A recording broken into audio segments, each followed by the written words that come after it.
So today we will be. Hello everyone, a very good morning and welcome to Baiju's Exam Prep. Welcome to another session on international relations.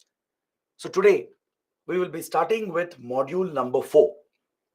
Under this chapter, we will be studying India's relations with Myanmar.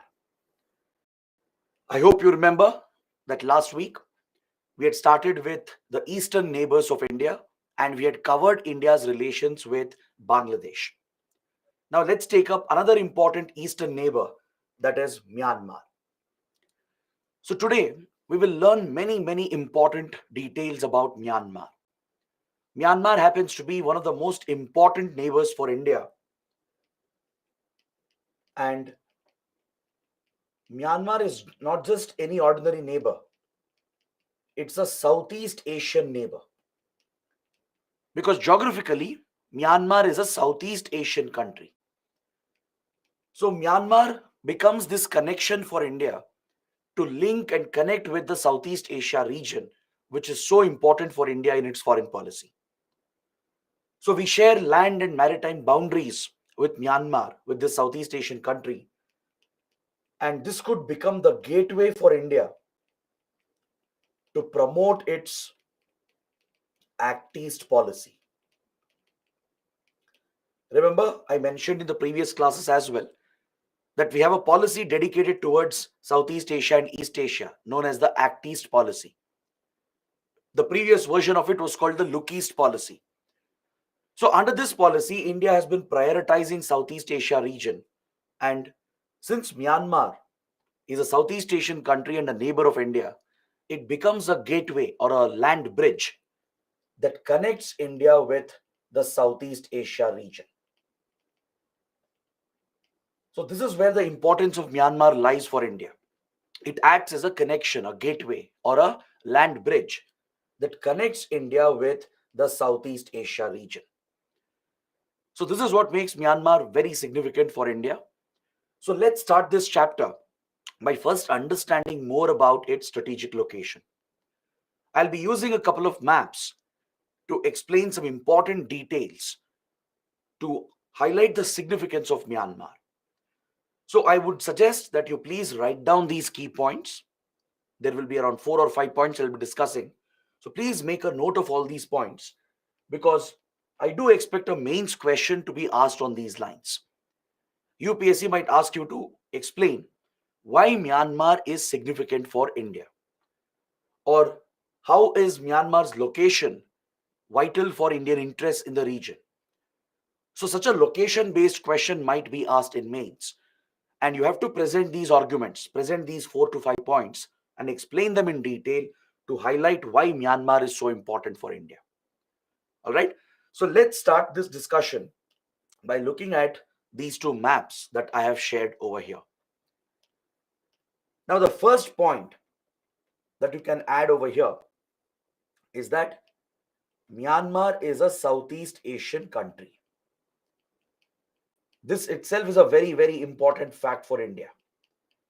As a Southeast Asian neighbor, it acts as a land bridge that connects the northeast region of India. India's northeast is getting connected with Southeast Asia. Is that clear? In the last chapter as well, we studied how India has been trying to develop the northeast region, how we are trying to improve connectivity to the northeast. So Bangladesh provides that opportunity to us to create alternate routes to northeast India and provide better development opportunities to northeast India. Similarly, just like Bangladesh, even Myanmar gives us alternate access to the northeast. Via Myanmar, we can pursue alternate routes. We can pursue alternate routes to connect with northeast India. This reduces our dependency on Siliguri corridor. It improves connections with northeast India, and further, we can connect the northeast markets with the Southeast Asian markets. So kindly make a note of this point. The first important point is that Myanmar is a Southeast Asian neighbor It gives us a direct connection to the whole of Southeast Asia. And by linking Northeast India with Myanmar, we can create alternate routes, improve connectivity, provide better development, and link the markets of Northeast India with Southeast Asian markets. From Northeast India, the goods that are produced can be exported to Southeast Asian markets. From Southeast Asia, investments can be attracted to Northeast India. From countries like, let's say, Singapore, Malaysia, from here we can drive investments to the northeast of India to create more job opportunities. And the commodities produced in northeast can be exported to Southeast Asian countries. And this is where Myanmar can play a critical role as part of our Act East policy. Understood? So this is the first point. Next, the second point. We share a very long border with Myanmar. The border is around 1,640 kilometers approximately. That is the approximate length of this border. And there are some important northeastern states that share this boundary. Now, if you look at the map, you can find out which are these Indian states, Northeast Indian states, that share this immediate land boundary with Myanmar. We have Arunachal Pradesh over here, followed by Nagaland. This is Manipur. You can see here in this map, this is Manipur here. And then Mizoram. These are the 4 states in the northeast which share this long border, this important border with Myanmar. So Arunachal Pradesh, Nagaland, Manipur, and Mizoram. Now, why is it such an important point? What if such a long border is present? What are the advantages? What are the disadvantages? Right?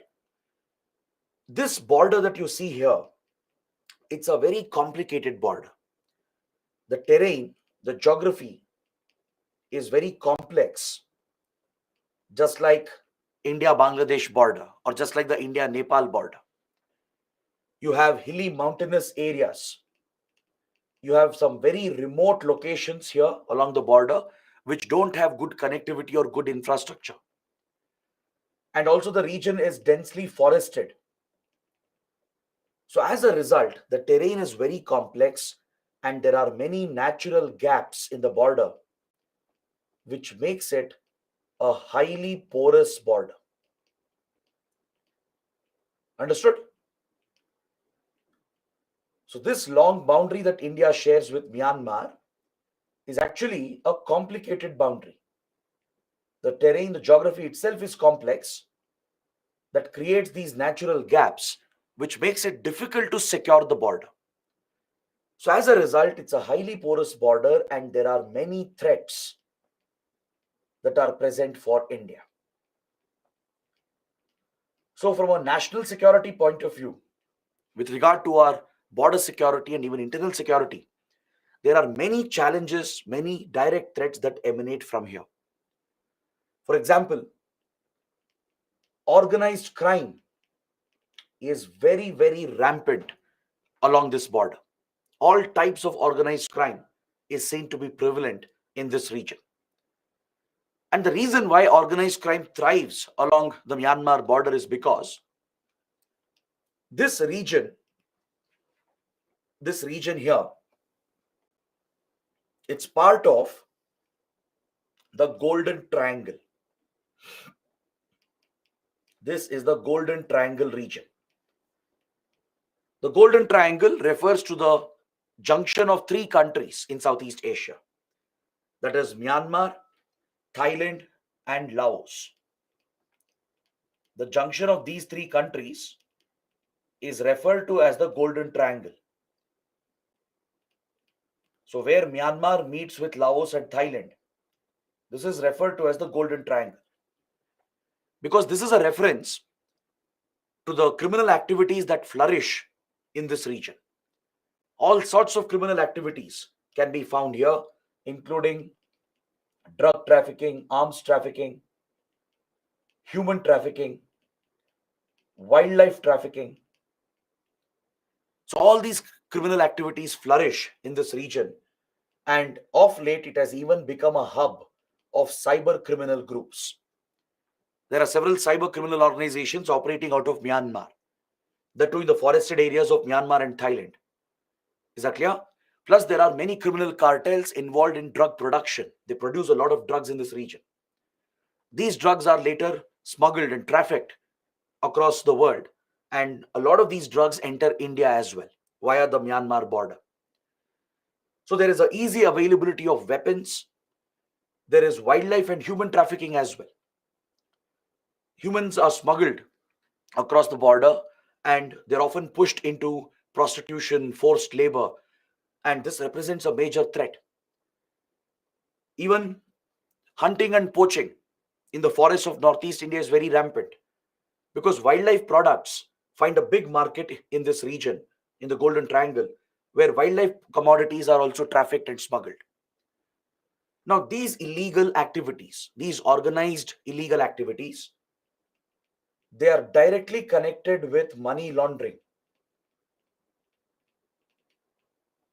and they share direct connections with terrorism and insurgency.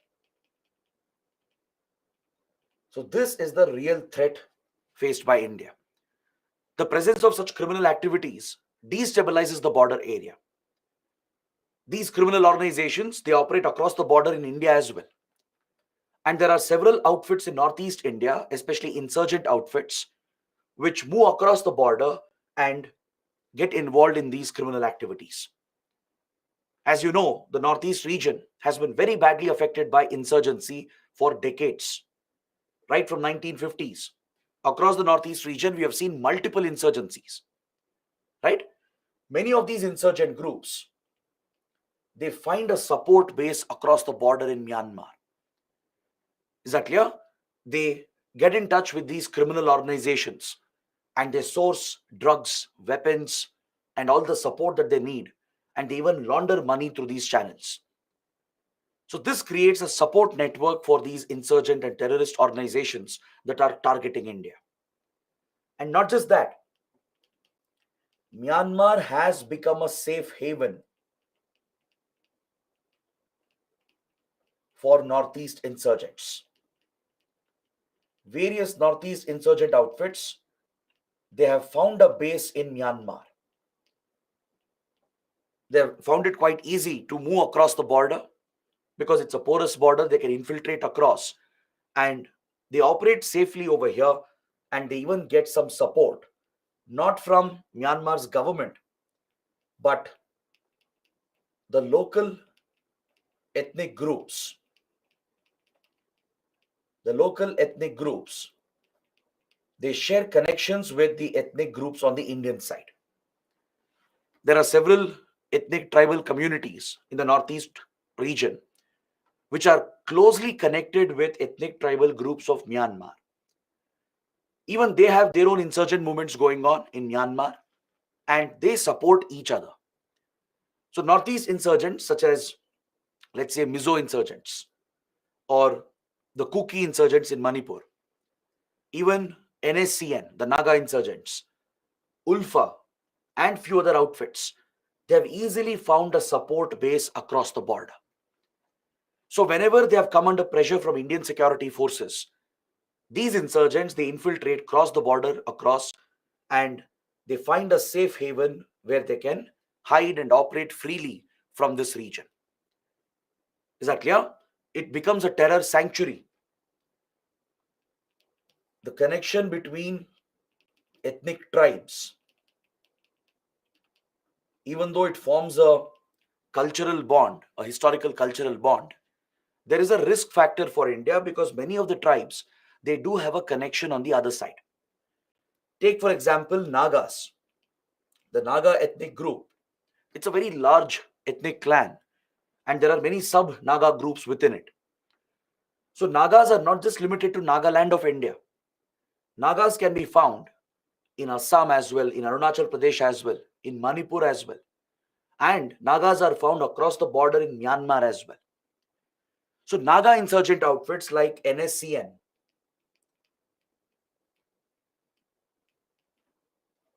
the NSCN, which has been a notorious insurgent outfit, has found an easy support base across the border with the help of the local Nagas present on the other side of the border.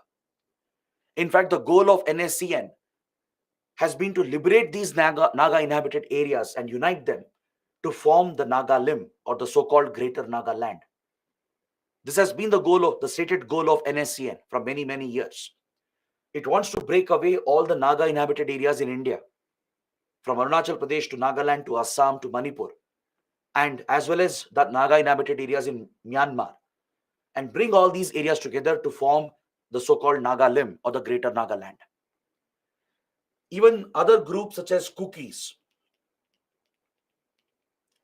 they are connected with the Chin and the Zom community on the other side of the border. Recently, you might have heard about massive ethnic violence in Manipur.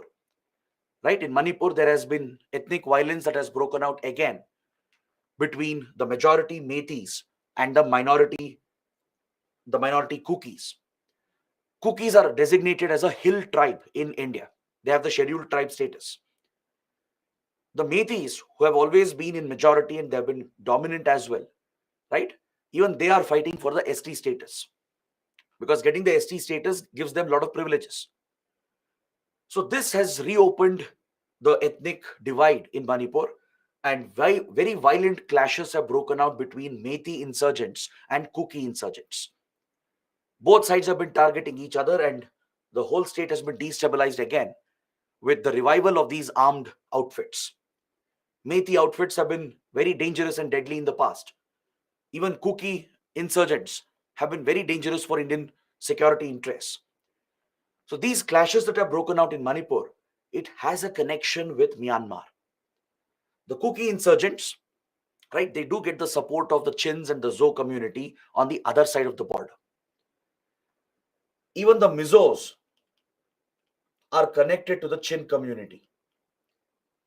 When Mizo insurgency was raging until 1980s, right, Mizo insurgents like the MNF, the Mizo National Front, they had connections with the Chin community on the other side of the border, and they used to get support from the other side of the border. The Chins are native to Myanmar. They're found right along the India-Myanmar border on the Myanmar side. And the Chins have their own insurgency going on in Myanmar.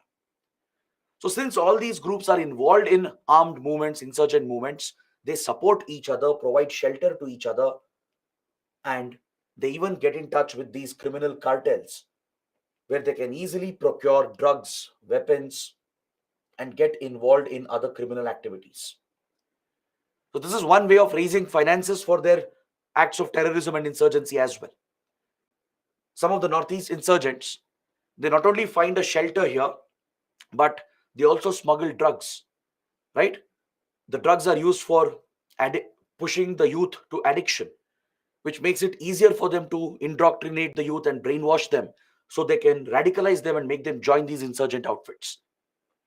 And they also smuggle the drugs for a commission through which they raise finances for their terror activities. They'll easily procure arms and weapons, right? They'll easily push their cadres across the border, keep them safe along the border in Myanmar, and then launch attacks from there against India. So this has become a very common occurrence. So there are major security threats that India has faced along this border from many, many years. So securing this border, dealing with our security challenges is a top priority for India. Tackling organized crime, tackling money laundering, terror financing, and countering insurgency and terrorism in the region has been a top priority for India. Is that clear? So kindly make a note of these important points. Next, don't forget, along with the land border, we share a maritime border as well with Myanmar. Right? Bay of Bengal becomes a common link between the two countries. So in the Bay of Bengal, there are plenty of resources that are present. It offers a route for connectivity as well. So this is something we would like to explore with Myanmar. Joint resource exploration in Bay of Bengal, connectivity through Bay of Bengal, so that India can connect better with Myanmar and Southeast Asia, and this could open new routes, alternate routes to the northeast region of India as well, right? So this has been a big priority for us. So India has been involved in some major connectivity projects. We have funded many important projects in Myanmar, and we are going to study this today. We are going to look at these Indian investments in Myanmar. So by and large, these are the various factors that make Myanmar very, very important for India. Its strategic location becomes vital for us because of all these points that I have raised. Is that clear? So to sum up, Myanmar is a Southeast Asian country acting as a land bridge to link Northeast India with Southeast Asia. This will help drive development to the Northeast and create alternate routes, which is one of the objectives of Act East policy. We share a long, porous border, which is very vulnerable to security threats. The terrain is very complex. There is a presence of organized criminal activities in the Golden Triangle region. There is a presence of money laundering networks. And along the border, there is a safe haven, a terror sanctuary that exists for several Northeast insurgent outfits. So the security threat is quite serious. And the ethnic connections between these different tribes and native groups complicates the challenges for India. Even though it's a common cultural link, it does pose a bigger challenge for India in dealing with the security threats. And then finally, the maritime boundary that we share in Bay of Bengal creates an area for cooperation where we can explore resources together, take up joint projects, focus on connectivity initiatives to improve regional connectivity. Right? So these are the priorities that we have, and that is why Myanmar is very, very significant for India. Is that clear? So I hope you guys have understood these basic points, because everything that we are going to discuss after this is based on this. Right? For the next 2 hours, whatever we are going to study, everything is related to these points that I have raised at the very beginning. So if this is clear, I would like to proceed with the next part. I want you guys to take a look at this slide, which highlights the interests and priorities of India. Essentially, whatever we discussed just now, I put them down in specific points so that it will help you in your notes making. So Myanmar's importance for India lies in our defense and border security, mainly to counter insurgency and organized crime. This has been a top priority for us all the while.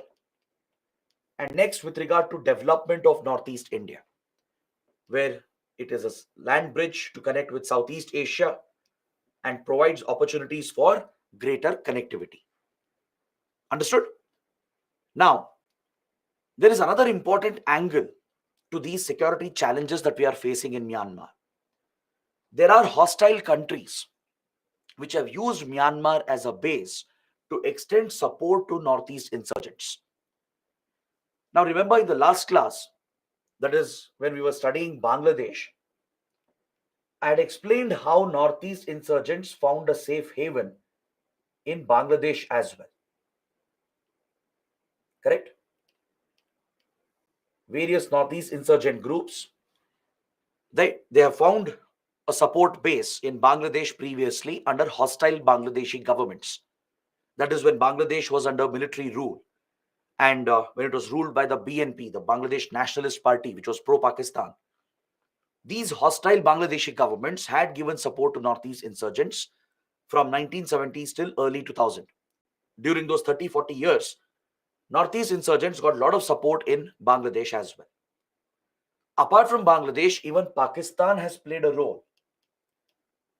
Pakistan's ISI, which is Pakistan's intelligence agency, had used Bangladesh as a launch pad to support these Northeast insurgents, supply them with funds and weapons to wage this war against India. So there is an involvement of other hostile countries in creating these security problems. Via Bangladesh, Pakistan also was playing a role in giving some kind of support to Northeast insurgents. We deal with something similar in Myanmar. In Myanmar, apart from support that comes from the local ethnic groups, there is a hostile country which is extending support to them, which is China. China has been using Myanmar as a base to provide direct support to Northeast insurgency. Because China is very influential in Myanmar. It's one of the most influential powers in the country. It has a lot of investments, it has a lot of leverage with Myanmar's government. So China has used this opportunity, rather, it has misused this opportunity to target India and destabilize India. Especially after the 1962 war with China. Since then, China has maintained close contacts with Northeast rebels. These insurgent groups, the Naga insurgent outfits, insurgent groups from Manipur and Mizoram, even ULFA, NDFB, right, and the All Tripura Tiger Force, all these deadly insurgent groups that have found a base here, they've got support from Chinese intelligence agencies as well. China has been channeling funds and weapons into the hands of these insurgents by using Myanmar as a base for these covert operations. So this has been China's covert proxy war against India to destabilize the northeast region of India. So historically, we have faced a major security challenge, a direct threat to our sovereignty, right? The presence of these terrorist safe havens in Bangladesh and Myanmar, where there is an involvement of Pakistan and China, has been one of our biggest security nightmares. So this is the reason why our neighbors like Myanmar become very important. At any cost, we have to maintain good relations with these countries, and we need to promote friendly relations with such governments. See, Myanmar government itself has usually not given such direct support to insurgency against India, right? So what India has done is that it has cultivated a very unique policy towards Myanmar. Since Myanmar itself is not directly involved in backing them, right? India realized that we should get the support of the Myanmar government on our side to tackle the security threats. Or else, the northeast region would have become even more unstable. So on these national security grounds, on the grounds of the sovereignty of India in the northeast, India had to focus on Myanmar and cultivate very friendly and good relations with Myanmar, irrespective of who was in power. Because see, Myanmar has gone through a lot of political turmoil in the past and even today. Myanmar has witnessed, it is still witnessing a lot of political turmoil. Myanmar had a democratic government at one point. It had a limited democratic government at one point. But that is going in status say Myanmar time. Russia has to join the and referred to as Myanmar. Witnessed, it is still witnessing a lot of political turmoil. Myanmar had a democratic government at one point. It had a limited democratic government at one point. But later, it was taken over by the military. Myanmar's army has been quite notorious for its political interference. For many decades, it's the military which is in control in Myanmar. So Myanmar's army toppled the government many, many years ago and established its military rule, which is referred to as the rule of the junta. In international relations, when military rule is established, it's often referred to as the junta rule or the rule of the junta. All right?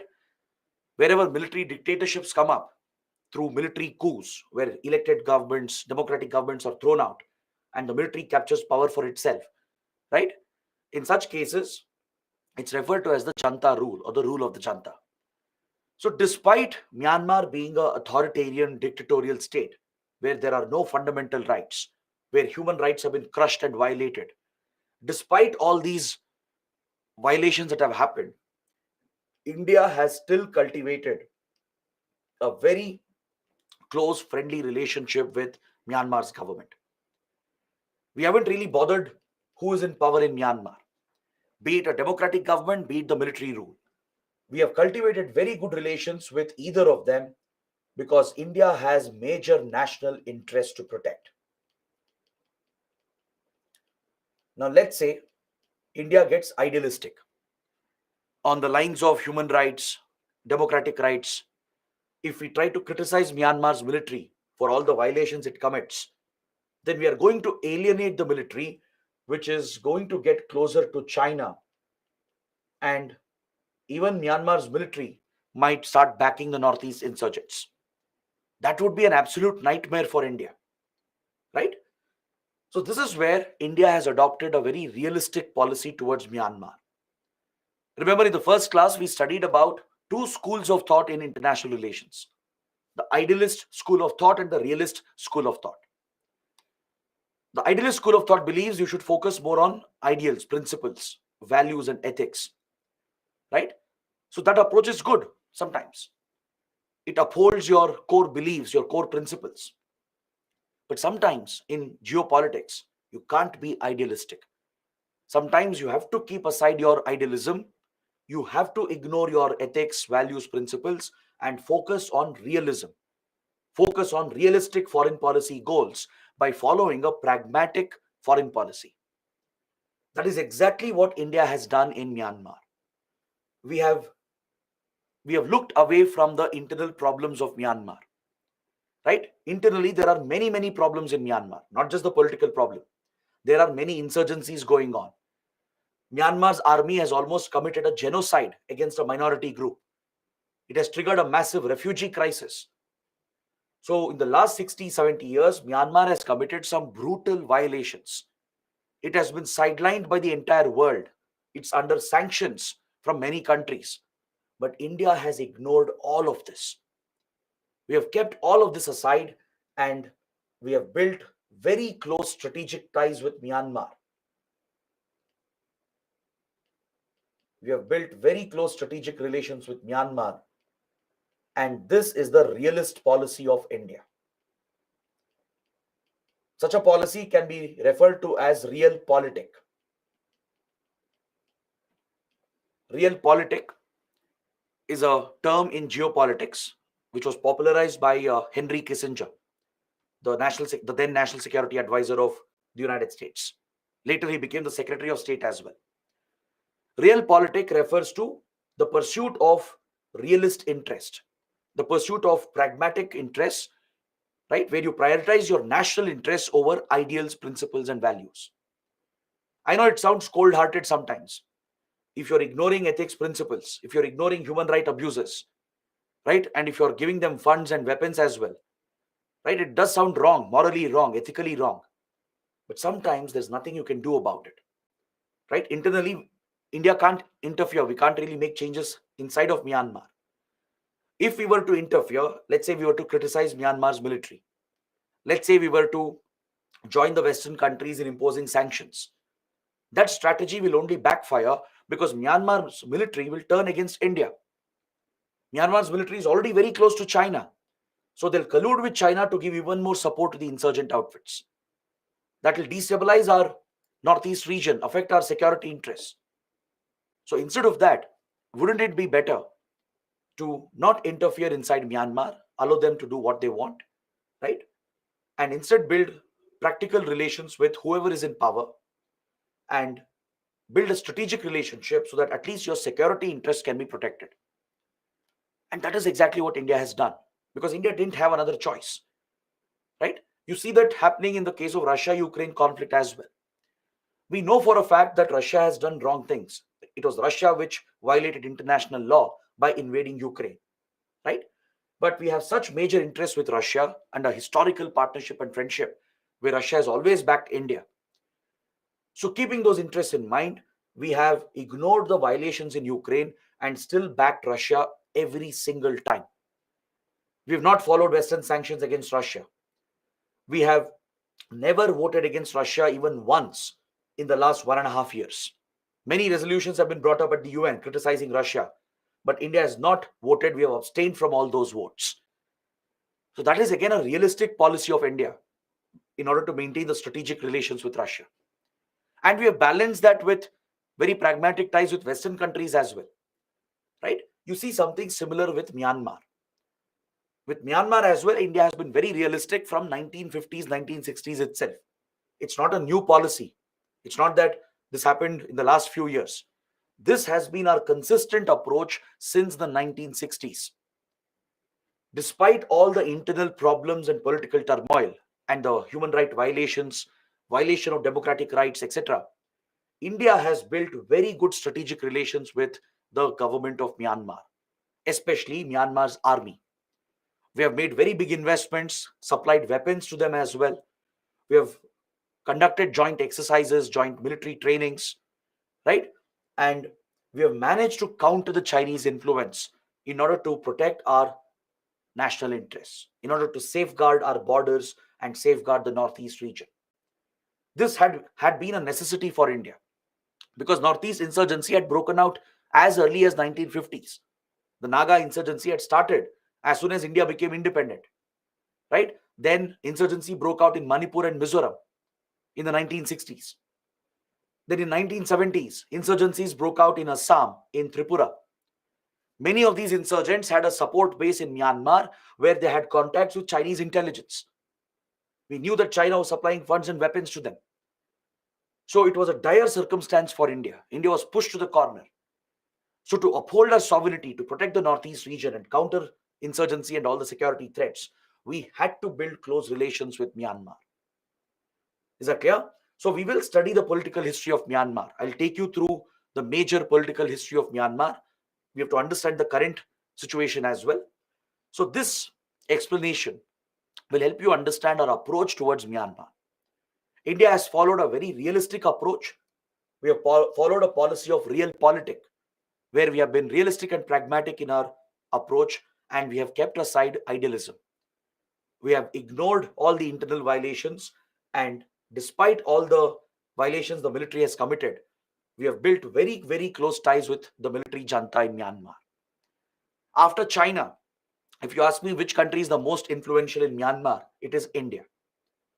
China has always been influential, right? Because the military junta is a communist state. The military junta of Myanmar is inspired by communist principles. So it's naturally very close to China and even to Russia. Russia has supplied a lot of weapons to Myanmar. China has always been a sponsorer. It has made billions of dollars in investments. It has given security support and supplied weapons to Myanmar's military, given diplomatic support as well. So China and Russia are naturally close to Myanmar's military. But apart from these communist powers, it is India which is the next most influential power in Myanmar. We've been able to do this by cultivating a very practical, a realistic approach where we have helped Myanmar where needed and in return taken the help of Myanmar where it is crucial for us. Now, Myanmar, if it needs funds, will provide funds. If it needs weapons, we'll supply weapons. Is that clear? If it needs diplomatic support, we'll do that indirectly at least. That is, we'll not follow Western sanctions, right? We'll not vote against them directly. So such indirect support can be provided by India. In return, we expect Myanmar to help us protect our borders and security. We expect Myanmar's military to help us in tackling organized crime, in checking infiltration, in countering the insurgent groups, the terrorist groups. This is the transactional equation that we have established, right? So this is the realistic approach, the realpolitik approach of India to safeguard and protect our interests in the region. Understood? Now let's see what other interests we do have in Myanmar, and then I'll take you through the brief political history of Myanmar. Understanding the background also becomes important sometimes because right now Myanmar is going through another phase of crisis. So UPSC might ask you a question on the internal problems of Myanmar and how it affects India. In the last 3 years itself, Myanmar is again back into the mode of a political crisis, right? It's facing a very serious crisis inside the country.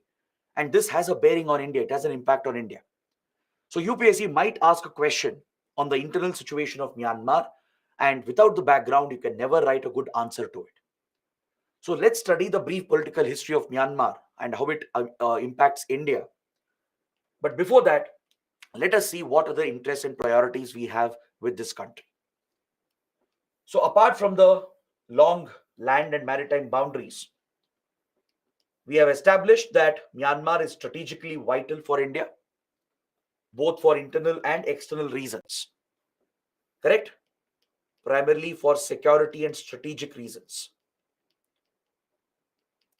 For security and strategic reasons, Myanmar has been vital.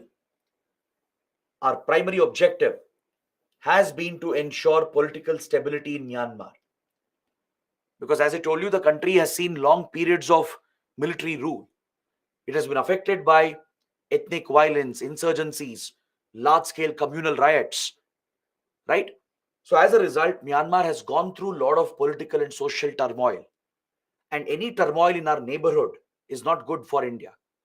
These events can spill over. They can have a spillover effect, and it might destabilize our border areas. Is that clear? So our top priority in Myanmar has been to ensure political and social stability in the country. So whatever possible from India's end, we will do that to stabilize Myanmar politically and socially. So this is another major goal of India, one of the top priorities of India. Other than that, we do seek friendly relations so that we can work together and exploit the common geography, the common history, the common culture that we share with each other. There is, in fact, a civilizational relationship, a historical relationship dating back to ancient medieval times that we share with Myanmar. Is that clear? There have been various kingdoms and empires that have formed a historical connection between India and today's Myanmar, be it Hinduism and even Buddhism. Both the religions have been a common connect. You do find strong connections between India and Myanmar, which are cultural, religious connections. See, Myanmar today is a Buddhist country. It's a majority Buddhist nation. Please remember this point. Myanmar is a majority Buddhist state. And apart from Buddhism being a strong cultural link, right, you find traces of Hindu connection as well, traces of Hindu linkages as a result of various kingdoms and empires since ancient medieval times. You even have a strong Tamil community, a very strong Tamil community, which has formed a direct bond between Myanmar and India. Now, some of you might be surprised.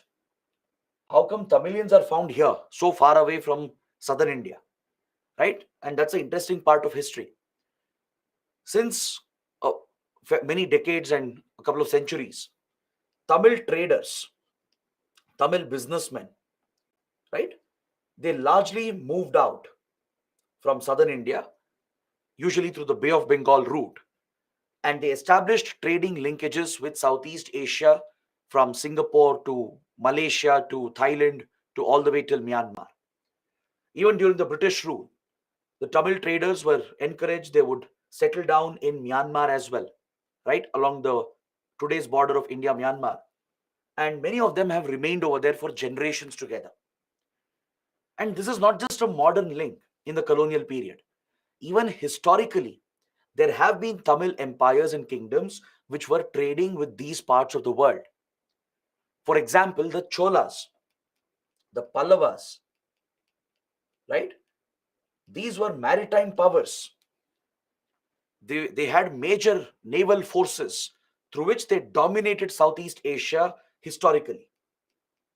From Indonesia to Cambodia, right? This whole part of Southeast Asia have been dominated by these Indian empires and kingdoms. We had a trading relationship with the Song dynasty in China. The Cholas, they had built this strong trading relationship via the Malacca Strait and South China Sea, and they used to trade with the Song dynasty in China.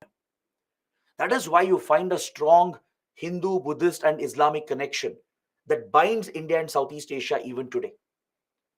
If you've ever been to, let's say, Thailand or Malaysia or Singapore or Indonesia, to places like Bali, right, or even Cambodia, you find very strong traces of Indian connection, either through Hinduism or Islam or Buddhism. There is a strong religious connect. You look at the language that is spoken, many of the dialects and the words that are used, the food, the festivals, right? There are many common things that bind us with Southeast Asia since historical times, right? So, Tamil kingdoms like Cholas, especially, they had a reach and influence across this region. These were built upon during the colonial times again, and many Tamil traders and businessmen, they would travel through the Bay of Bengal, through the maritime route, establish a strong trading link with Southeast Asian markets. That's why even today you find a strong Tamil diaspora in Singapore, in Malaysia, in Thailand, in Indonesia as well, right? So in Myanmar, along the northeast border of India, along the borders of Nagaland and Manipur, there are few trading points where the Tamil traders are very dominant even today. But at one point they were pushed out when Myanmar's military took over in 1960s, when it carried out a military coup. The Tamil diaspora was targeted. They were asked to quit the business and leave and go back to India. So many of them were displaced, but some of them remained. You still find a Tamil community right along the border, either inside Myanmar or sometimes in Manipur, Nagaland, Mizoram area. So there are these deep-rooted cultural links, economic links, historical links, which offers an opportunity today for further cooperation with Myanmar. So these are the major interests that we have. And as a result, it becomes important for you to understand the political history of this country. You should know the brief political history of Myanmar. There is a troubled history, and these events that have happened, that is still happening, has an impact on Indian interests. All right. Now that we know what are India's interests, right, we have studied that in detail. So it's better we focus on the history of Myanmar and how it impacts India, how the current situation impacts India. Right? This is the major part of the discussion. The rest of the topics are pretty small, but this is the major part of the discussion. So let's take a look at the history of Myanmar's internal politics. See, Myanmar, as you know, it was previously called Burma. Burma was the colonial name. It was a British colony, just like India. Kindly remember this point. But it was not part of British India. All right? Burma was a separate colony on its own. It was a British colony, and it gained independence in 1948, just 1 year after India's independence. So since then, for majority of its independent history, Myanmar has been ruled by the military. Please look at this fact. For almost 60 years, out of its 70 odd years of independence, Myanmar has been ruled by the military junta. Myanmar's army has been in power. So you can imagine what happens when you have such a prolonged period of military dictatorship. Because in a military dictatorship, there are no fundamental rights, no democratic rights. Human rights are often violated and crushed. And 60 years of military rule can devastate any country. That's exactly what has happened in Myanmar. It's a great tragedy, a political and human tragedy that has happened in Myanmar. So Burma, as it was known under the British, would become independent in 1948. And in this independence movement, a leader known as Aung San,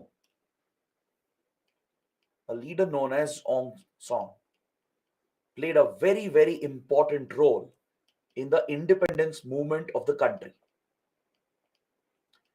You can see Aung San in this image over here, right? He's considered as the founding father of Myanmar. At least he was. All right. He was the one who led the independence movement against British colonial rule, and he led Myanmar to independence in 1948. So, under the leadership of Aung San, the country gained independence from British rule and it transitioned into a democratic state. It had some kind of limited democracy from 1948 till 1962. Is that clear? But in 1962, Myanmar's military,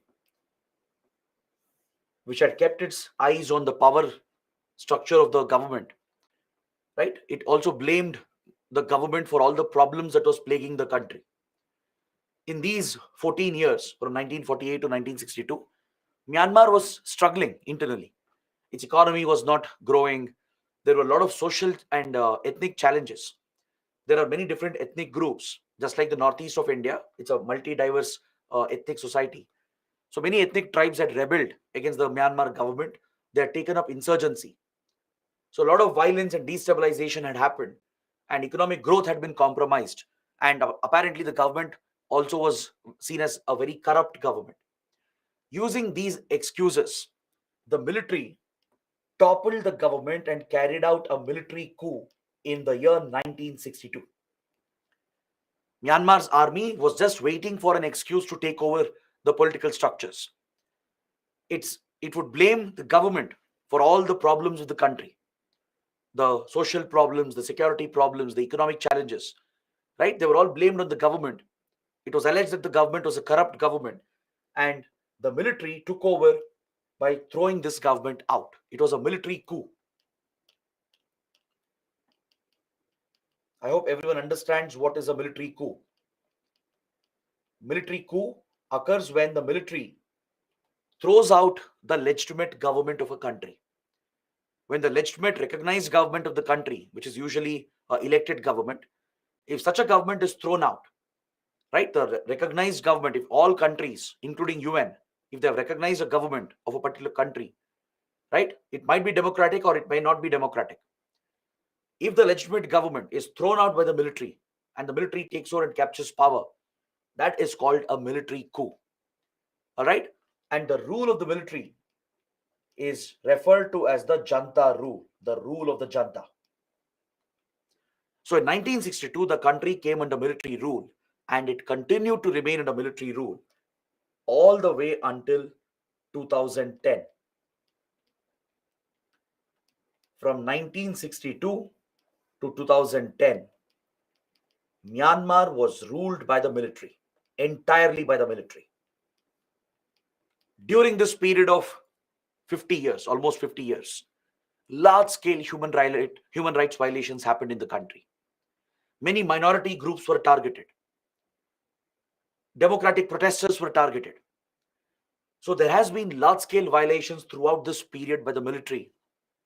But still, India would look away from these violations as Myanmar was crucial for India. Right? We would never criticize the military for all the internal violations it was carrying out. We knew what the military was doing. We knew it was wrong. But we also realized there's nothing we can do about it. If India tries to criticize Myanmar's military, and if we were to join other countries in targeting Myanmar, then the military would turn against India and align with China. That would be a nightmare for us because that would completely destabilize the Northeast region as insurgency and terrorism was raging in the 60s, 70s, and 80s. So in order to counter this threat, India adopted the realistic policy, followed a realpolitik approach, and built very close ties with Myanmar's military. Right? We ignored all the violations that were happening, never criticized Myanmar's military for all the problems, and instead, we built very strategic and close relations with the military rule. We gave them funds, weapons. We built the strategic partnership so that the army could help us in countering the security threats. In 1980s, there was one attempt by pro-democracy protesters. In 1988, a massive pro-democracy movement broke out in the country, which was led by Aung San Suu Kyi, the daughter of Aung San. Is that clear? The daughter of Aung San Suu Kyi, she's a very popular political leader, right? She gave leadership to this pro-democracy movement that broke out in the country in the 1980s, in 1988. But this movement, as you can expect, was crushed with brutal force by the military. The military wouldn't hesitate to kill civilian protesters, pro-democracy protesters. Unarmed civilians were killed and slaughtered by the military in large numbers, and this pro-democracy movement was crushed within few months. But again, India didn't say anything. We didn't criticize the military even once, despite the massive violations that the military had carried out. Following this, Aung San Suu Kyi, the leader of the movement, was placed under house arrest. The pro-democracy leader, the daughter of Aung San, was placed under house arrest, and she would remain under house arrest for years together. She is one of the rare political leaders in modern times who has spent most of her life in jail. Right? She has been placed under house arrest for many, many years. And even though her party managed to win the elections in 1990, they were denied the right to take over the government. Aung San Suu Kyi, she heads a democratic party called NLD, the National League for Democracy. In 1990, following the pro-democracy movement, elections were introduced because Myanmar's military was under global pressure, especially Western countries. The Western countries, led by the US and also by European countries, they were putting a lot of pressure on Myanmar, criticizing the violations. They were threatening Myanmar with sanctions. They were targeting Myanmar for committing these violations against civilian protesters and pro-democracy protesters. So because of the pressure, elections were introduced, and Aung San Suu Kyi's NLD clearly won the election. But despite that, the military refused to give up its control over power. It nullified the election results, placed Aung San Suu Kyi under prolonged house arrest, and erased any signs of democracy in the country. So following this, the Western countries imposed crippling economic sanctions against Myanmar. They brought out very strict economic sanctions to punish the military, to squeeze the military junta out of its funds for all the violations it had committed, the human rights violations and democratic violations it had committed. So Western countries were expecting India as well to join their group in criticizing Myanmar and in following the sanctions against Myanmar. But India refused. India refused to align with Western countries. The Western countries were shocked. They were surprised. How could a democratic country like India witness and tolerate these violations of human rights and democratic rights in a neighboring country? That was their question, right? India was simply following a realistic policy, which is the approach of any country. See, Western countries, they preach about democracy, they preach about human rights. But trust me, their genuine interest does not lie in democracy and human rights. For these countries, human rights and democracy is a selective approach. They have no issues when they work with authoritarian, dictatorial governments like Saudi Arabia. They were very good friends with Gaddafi, right, who was the dictator of Libya. At one point, they used to work with dictators across Africa and West Asia. Even today, US and European countries, they have no issues at all in working with dictatorial authoritarian governments if it serves their interests. But only where they have a geopolitical interest, where they want to counter rivals like China or Russia, etc., only there they will bring up the issue of democracy, human rights, and other issues. So India, which follows an independent foreign policy, right? We have studied, our policy is rooted in the principle of strategic autonomy. We look after our own interests. We don't look after American interests or European interests.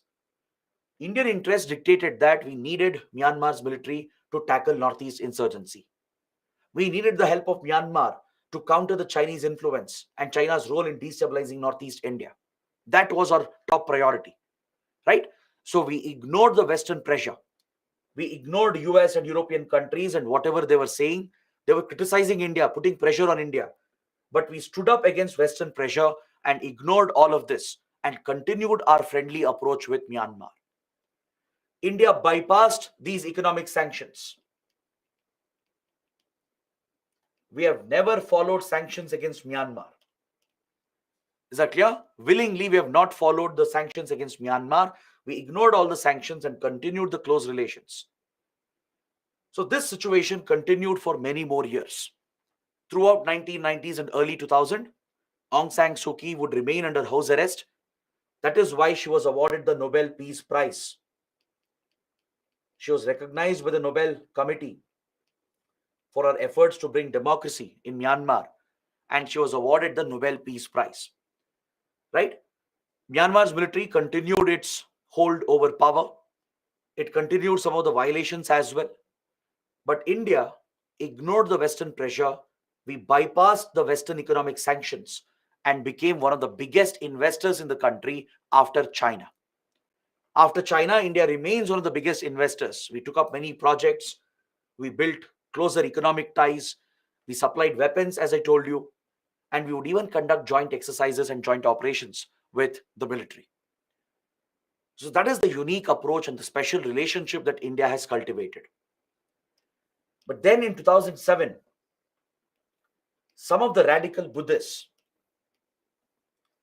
they triggered a revolution leading to unrest in the country again. In Myanmar, the radical Buddhists are extremely influential. Because of their internal political issues with the military, right?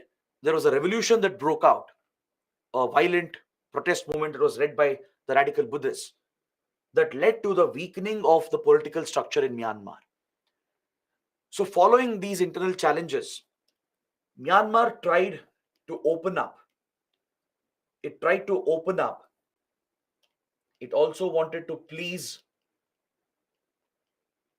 the Western countries to lift the sanctions because the sanctions were crippling the country. Externally, the Western pressure was acting on Myanmar. See, Myanmar is blessed with resources. All right, most of its resources are untouched, except for few countries like China. None of the others have exploited Myanmar's resources. So Myanmar's military wanted to exploit the resources, but it was not possible due to the crippling economic sanctions of Western countries. Its economy had been squeezed, and China's support alone was not enough. So Myanmar's military wanted to please the Western countries so they would lift the sanctions, thus opening up Myanmar's economy to the world. At the same time, they wanted to counter and deal with the internal problems. So in 2010, they showed some interest to cause changes, political changes and constitutional changes. They tried to show that the military was ready for political constitutional changes, and they released Aung San Suu Kyi from house arrest. This was a very big development. After nearly 2 decades of house arrest and crushing of pro-democracy movement, for the first time, Myanmar's military was opening up, right? To please the Western countries to lift the sanctions and also to stabilize its control over power, right? It opened up for some political constitutional changes, and Aung San Suu Kyi was released from house arrest. Following this,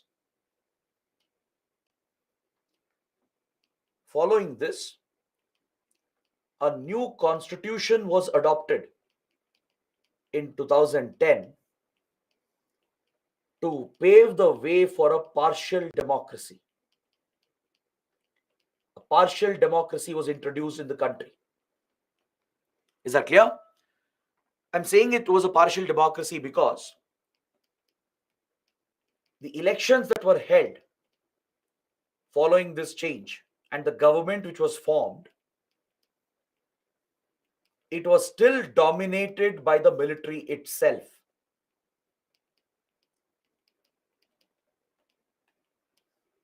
The constitutional changes were such that in the new parliament,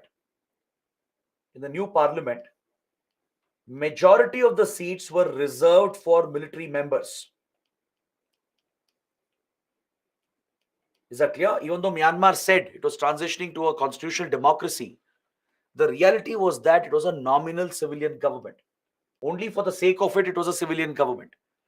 Very few seats in the parliament were allowed for elections, were opened for elections, where civilians could contest, right? But majority of the seats were reserved for the military itself. Military officials would be nominated. The parliament was dominated by the military. The government was still dominated by the military. So only partial elections and democracy was introduced. So obviously, Western countries did not recognize the change.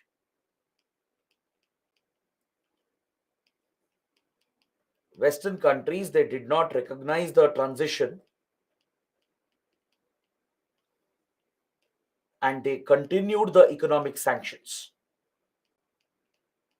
They did not lift the economic sanctions as Myanmar was expecting, because they saw that it was a farce. They really didn't transition to a democracy. There was no free and fair elections.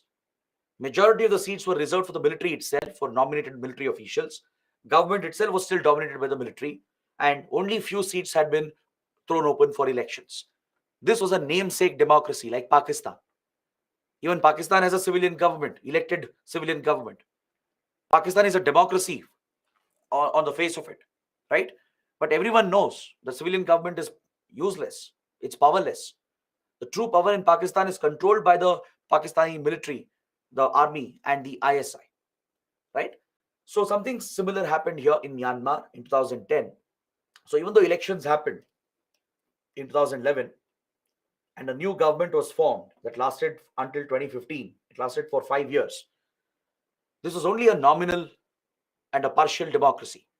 So Western countries did not recognize the changes, they did not lift the sanctions, whereas India welcomed the changes. India, as a close friend, we welcomed the transition that Myanmar was making. Even though it was a slow transition, India welcomed the change.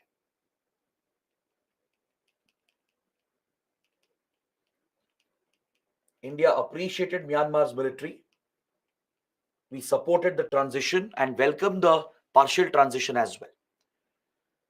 But finally, the economic pressure started acting. The military had to make changes, or else Western countries would not budge. So in 2015, Myanmar transitioned into a full democracy.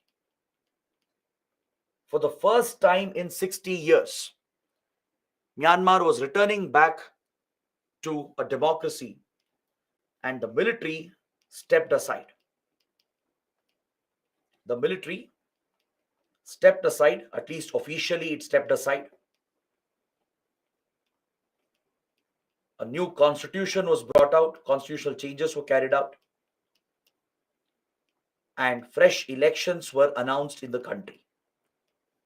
Free and fair elections were held in 2015, and the political parties were given an opportunity to contest the elections freely.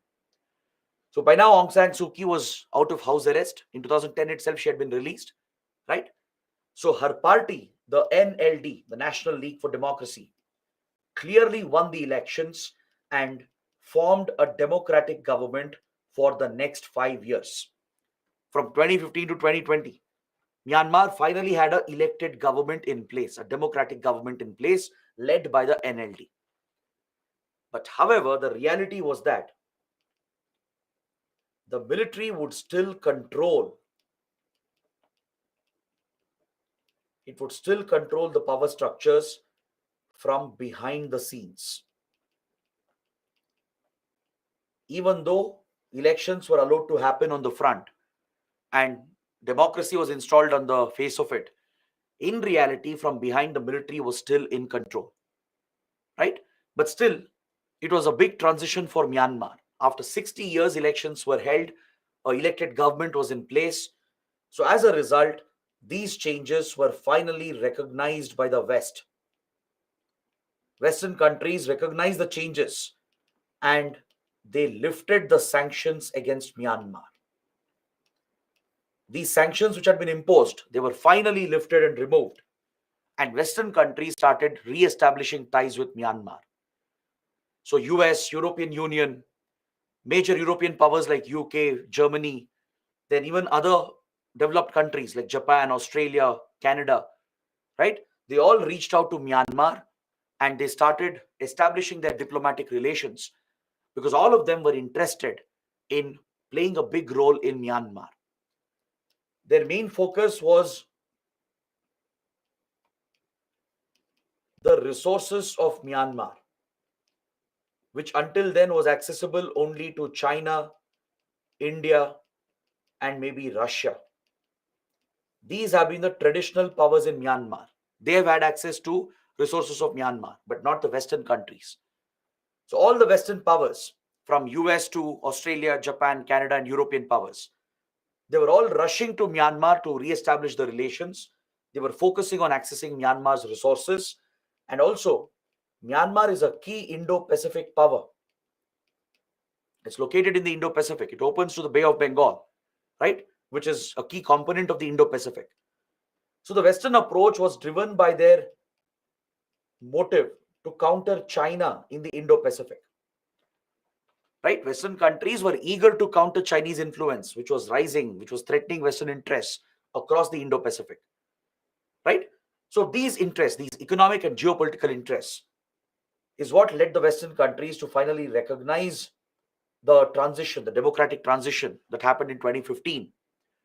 Elected government was finally in place, even though military was still pulling the strings. But since the transition had happened, at least the elected government was put in place. Western countries finally lifted the economic sanctions and re-established the relations with Myanmar. Now, this in a way was good news for India because transition to democracy is always welcome for India, right? That is one common policy that we always have in our foreign policy. We always encourage countries to transition to democracy if they are authoritarian and dictatorial, right? We were forced to deal with Myanmar with the military because out of circumstances, due to national security concerns and China's hostile role, we were forced to deal with the military rule despite all the violations. So this was always a moral dilemma for India, and we constantly had to justify this to Western countries. India was getting caught in between. Western countries would criticize India. European countries and US, for many years, they have blamed India, criticized India for supporting Myanmar, despite being a democracy ourselves. Finally, when the changes happened, when sanctions were lifted and Western countries themselves established the ties, this pressure on India was lifted. So India was extremely happy. We more than happily welcomed these changes because this would make it easier for India, to pave the path for India to more proactively engage with Myanmar. Because in the past, we had pursued many projects. We had pursued many critical projects, strategic connectivity projects, but they were all delayed. Especially the funding would be delayed due to the impact of the sanctions. The Western sanctions would create challenges for Indian investors and companies to invest in these key strategic connectivity projects. So now India was free from that pressure. We no longer had to bother about any Western pressure or sanctions because sanctions were lifted in 2015 as the country transitioned into a democracy, and Western countries themselves came forward to establish ties with Myanmar. So this was a big positive change. All right. But however, Aung San Suu Kyi could not become the leader of the government.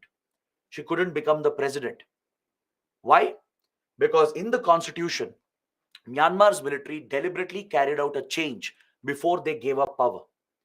They introduced a clause that the president should be just a Myanmar national and should not be married to a foreign national. This clause was deliberately added to target Aung San Suu Kyi because she is married to a British national. Her husband is a British citizen. So to target Aung San Suu Kyi and prevent her from becoming the leader, a deliberate provision was added in the constitution through an amendment, right? This was done before the military gave up power, before the elections. So the idea was to keep out Aung San Suu Kyi because they knew NLD will win. NLD is a very popular party. It was widely expected NLD is going to win the election. So to keep Aung San Suu Kyi out of power, they added this clause that the head of state should not be married to a foreign national. So as a result, Aung San Suu Kyi could not head the government. She could not become the president of the country. However, she took up a nominal role. She became the state councillor, which is a nominal role, something like the president of India, right? But she did have a lot of influence on the NLD because she was the one who built and raised the party, and she remained influential within the party as well. Is that clear? So this status continued until 2020. Until 2020, the situation continued. During this period, there was a fresh wave of crisis, even under a democratic government, right? Even when Aung San Suu Kyi was in a powerful position, right? The country witnessed a massive crisis where a minority group called the Rohingya Muslims, were targeted by the army and the radical Buddhists. The radical Buddhists, who have held communal hatred against the Rohingya Muslims from decades, who have oppressed and discriminated the Rohingya Muslims for many decades, they were targeted with the support of the Myanmar army, unleashing a genocide in the region. It triggered a massive refugee crisis. Several Rohingyas were slaughtered. Lakhs of them, they fled the region and sought refuge in neighboring countries. When this crisis was happening, the government, the elected government, didn't do anything. So as a result, the elected government faced a lot of criticism. Aung San Suu Kyi faced a lot of criticism. There was even a call to withdraw her Nobel Peace Prize. But you need to understand why Aung San Suu Kyi couldn't do anything, why the government couldn't do anything. See, democracy had finally come back after a long struggle, right? The military still had a lot of control. If the government does anything wrong, even one step to instigate the military will not hesitate to throw out the democratic government, right? So due to these concerns, NLD, the elected government, and Aung San Suu Kyi, they remained silent. They didn't utter a word on the Rohingya crisis, which was perpetuated by the army and the radical Buddhists. Is that clear? So we will discuss Rohingya crisis separately. I'll come to it at the end. But now let's come to the current situation. Let's see what is the current political status in Myanmar. So in 2020, the term of this government came to an end. Fresh elections were called. Fresh elections were to be held. The 5-year term had ended. So as expected, NLD again won the elections and was about to come back to power. The election results were clearly going in favor of National League for Democracy. The opposition party, the Union Solidarity and Development Party, which is a proxy of the military, because it mainly consists of former military members, right? This party had lost. People wouldn't vote for this because people of Myanmar have been frustrated with military rule and dictatorship. So NLD has remained popular despite all the criticism, all the challenges, and people voted for Aung San Suu Kyi and NLD, and it was clearly about to win the elections. But before the results could be finalized and announced in February 2021, the military resorted to its usual tactics. Now, the military was worried. It was concerned about the growing popularity of Aung San Suu Kyi and NLD. The military realized that if democracy continues for one more term, the military might be wiped out. So this led the military of Myanmar to step in again, to intervene again in the electoral process. They raised unsubstantiated allegations of electoral fraud. Without any evidence, they alleged that elections had been rigged, they had been manipulated to favor Aung San Suu Kyi and her party, the NLD. These were lies, utter lies, because the elections were monitored and certified by many election agencies from around the world, including our own election commission. When elections happen in a democratic country, foreign election agencies are invited to monitor and certify that it's a free and fair election. So many election agencies and commissions, including the Election Commission of India, they had certified that on the ground, the elections appear to be free and fair, right? The NLD had clearly won a mandate. Aung San Suu Kyi had again got the popular support. But the military raised these unnecessary allegations without evidence, saying that elections were rigged, it was manipulated. They said it was a fraud committed by the NLD. By using this fake excuse, they overthrew the government again, and the military declared a national emergency. It overturned the election results. It did not allow NLD to form the government. The election results were nullified, and the top leaders were all arrested again. Several cases were filed, many petty cases as well. Like, for example, Aung San Suu Kyi was accused of breaching COVID-19 protocols. For that, she was arrested. She was arrested again for having walkie-talkie handsets, radio sets, right? On such flimsy grounds and charges, she has been arrested.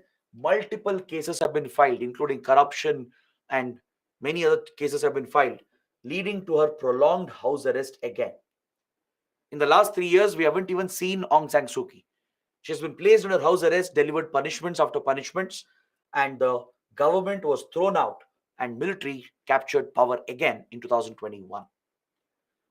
So it's almost been 2.5 years since this happened, and the military rule continues even today. The Janta rule continues to this day. All right. So what happened was that as soon as the national emergency was declared and the military captured power again, it was immediately resisted by the people and the political parties. Several ethnic groups that opposed the military, opposition political parties, pro-democratic parties, and the civilians, they all united to launch massive pro-democracy protests against the military rule. Because the people of Myanmar are frustrated with military dictatorship. The country is lagging behind. They don't have basic development in the country. There is large-scale violence and destabilization, whereas the military leaders remain rich and powerful. So all the opposition leaders and various political and democratic parties, along with ethnic groups and insurgent groups, they all united with the civilians. They led mass protests to fight for democracy, to restore democracy in the country. But as you can expect, the military has crushed the rebellion. It has used massive force, and it has already killed hundreds and hundreds of civilian protesters. At least 1,000 to 2,500 civilians have been slaughtered. That's the minimum number, right? These many innocent civilians have been killed in the last 2.5 years. It has carried out a mass crackdown. It has opened fire against civilian protesters without any hesitation. It has even used heavy weaponry like airstrikes, battle tanks, and artillery guns to target the pro-democracy movement.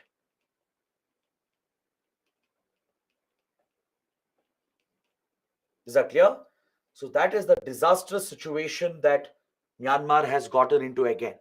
And it's all thanks to the military dictatorship of Myanmar. They have used Russian fighter jets. Myanmar's Air Force also has Russian fighter jets like the Sukhoi 30, MiG-27, etc. And they have conducted airstrikes to bomb the areas that are held by the opposition leaders. All the opposition elements, they have come together to form a national unity government. They have created a parallel government. They even hold some territories as well. They hold some areas as well. Right? They've got the support of some insurgent groups along with political parties and civilians. They've all united together. So they have formed this parallel national unity government, and they hold some territory as well today. So to target them, Myanmar's military has carried out mass crackdowns, opening deliberate fire on civilians. It has used heavy weapons, even conducting airstrikes. Hundreds of people have been killed in single airstrikes. Battle tanks and heavy artillery is being fired upon. Is that clear? So that is the grave situation that has developed in the country. In fact, one of these airstrikes landed on the Indian side. One of the missiles fired by a fighter jet, right? It crossed the border and landed on the Indian side. It landed on the Indian side, leading to a diplomatic issue between India and Myanmar. Fortunately, no one was hurt or injured, but you can understand the spillover effect that such conflicts can have. Is that clear? So, this instability in the region has definitely had an impact on India. So, as this crisis unfolded in 2021, it triggered a major refugee crisis. Political refugees who feared that they will be targeted by the military, they all fled the country and they moved across the border into India to seek shelter in Manipur and Mizoram.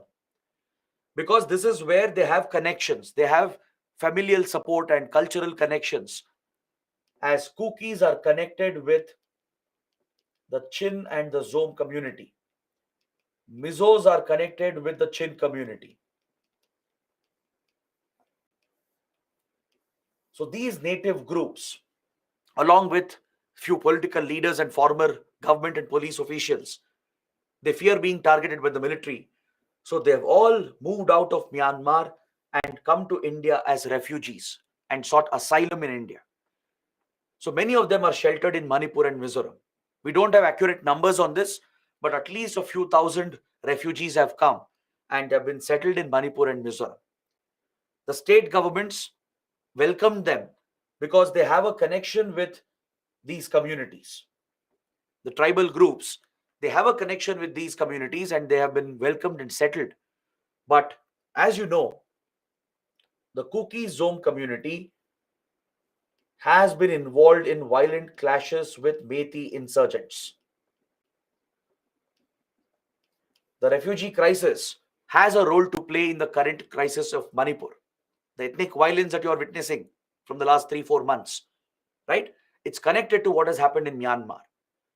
The allegation is that the Meiteis have alleged that the Kuki zones who have come to Manipur, they are encroaching forest land and growing drugs. The Kuki zones have denied this allegation.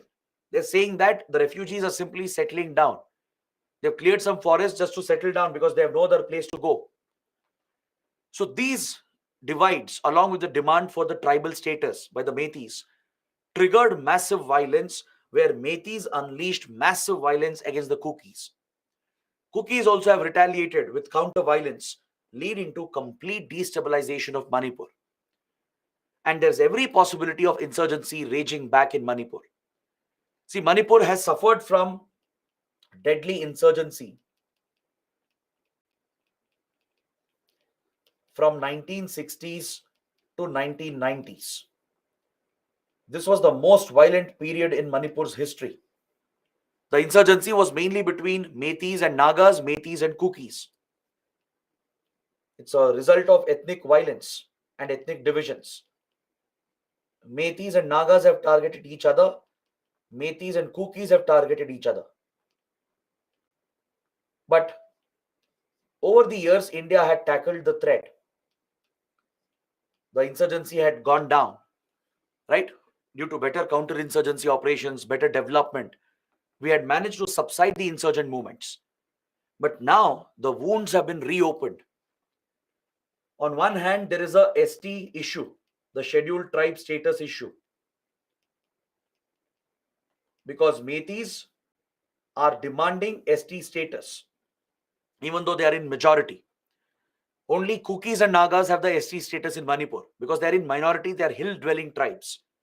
Nagas are found in the hill areas. Kukis are found in the hill areas of Manipur, whereas Meiteis are in the valley, in the Imphal valley. So Meiteis have been fighting for ST status, and recently there was a court order asking the government to work on this proposal to provide ST status to Meiteis.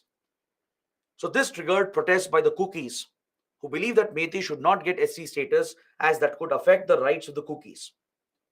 It will allow Metis to purchase tribal land in the hill areas that will threaten tribal rights.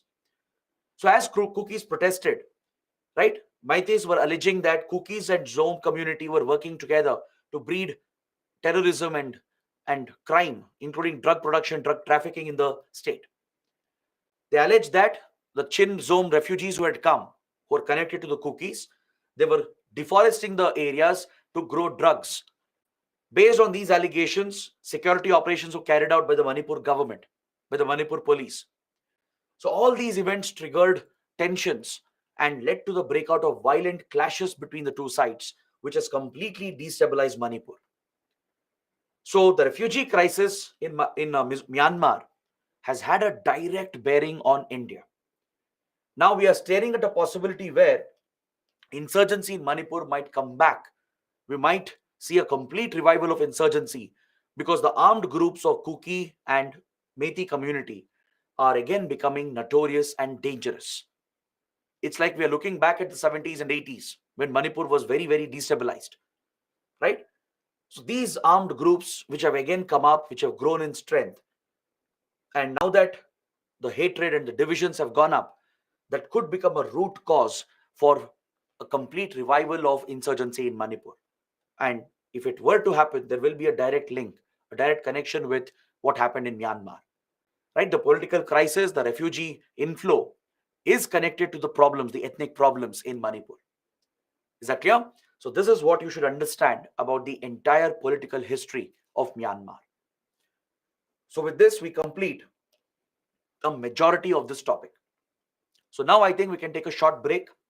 We'll come back in 15 minutes and then we will wrap up this chapter.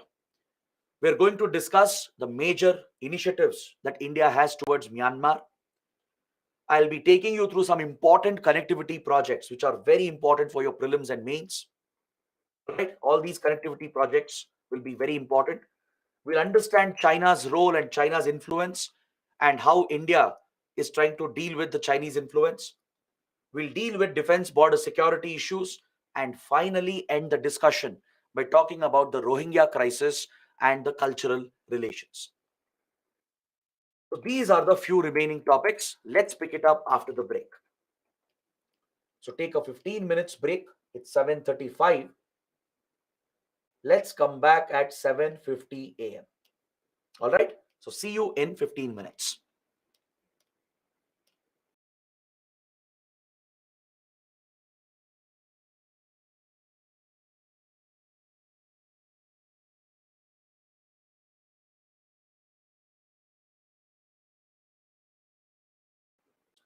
One, of course, is the Act East policy of India. As we discussed, Myanmar is like a land bridge. It's a gateway for us to connect with Southeast Asia. The focus of the Look East Act East policy has always been to improve India's relations with Southeast Asia and East Asia. So Myanmar occupies a very, very important place in our Look East Act East policy. If we have to connect better with Southeast Asian markets, if we have to drive development to Northeast India, Myanmar will be very, very critical. Correct? Myanmar is also blessed with resources.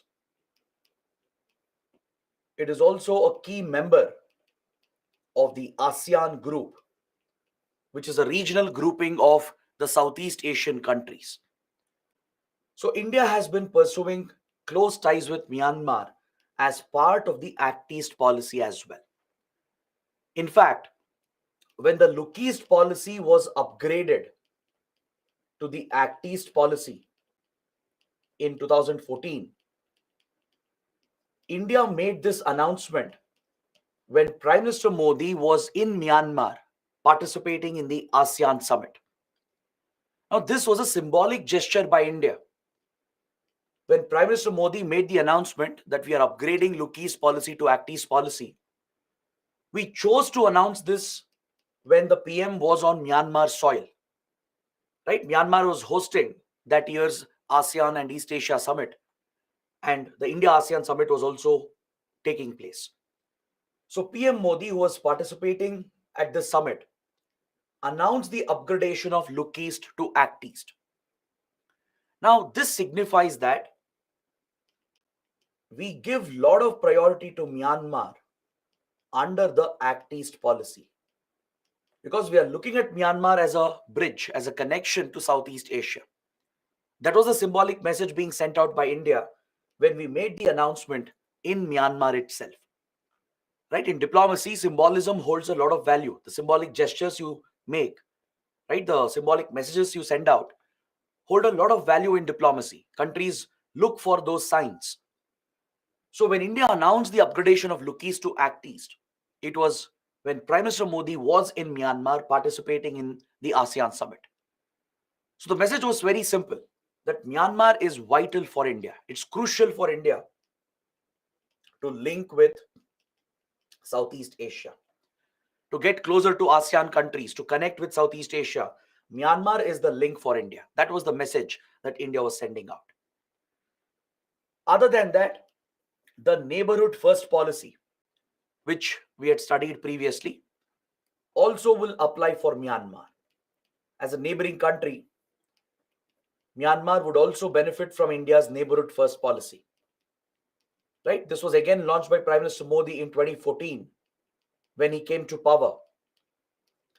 During his swearing in ceremony, right, he had invited all the SAARC leaders and he announced the launch of neighborhood first policy, where India would prioritize its relations with the neighboring countries. So Myanmar, being an immediate neighbor, benefits from the neighborhood first policy of India. So in fact, Myanmar is the only country where both neighborhood first and Act East policy both will apply. Since it's an immediate neighbor of India, neighborhood first policy will apply. And as it is a Southeast Asian country, the Act East policy shall also apply to Myanmar. So these are the two major policy initiatives that drives India's relations with Myanmar.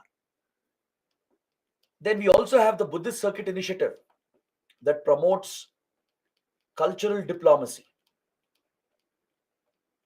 Right? We have studied the Buddhist Circuit Initiative in previous classes under Nepal and Bhutan.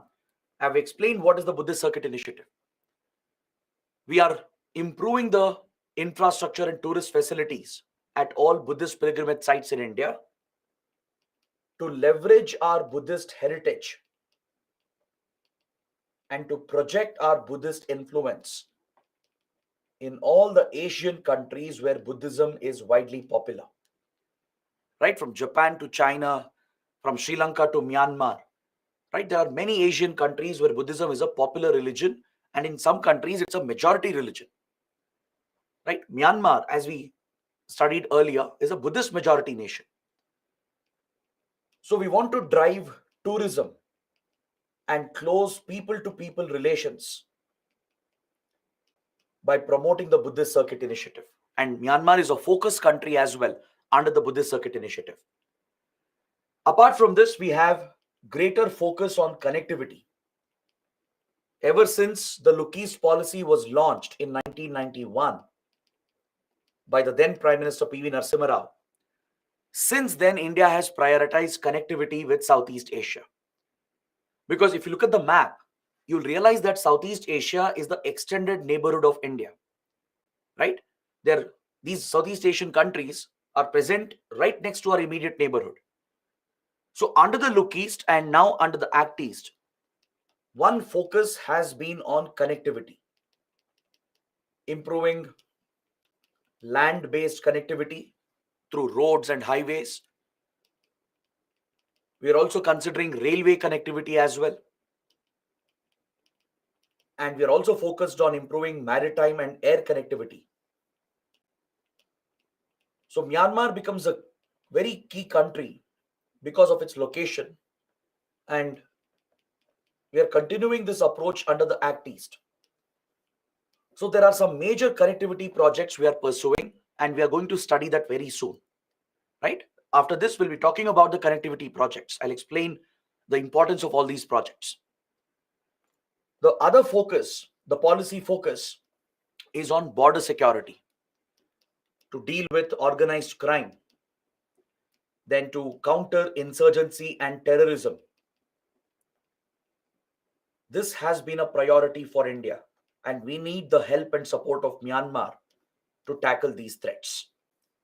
That's the reason why we are pursuing this realistic policy, ignoring all the violations that are happening inside the country and still building good strategic ties, because we need the help of Myanmar's government. Doesn't matter who's in power, we'll need their support to strengthen border security.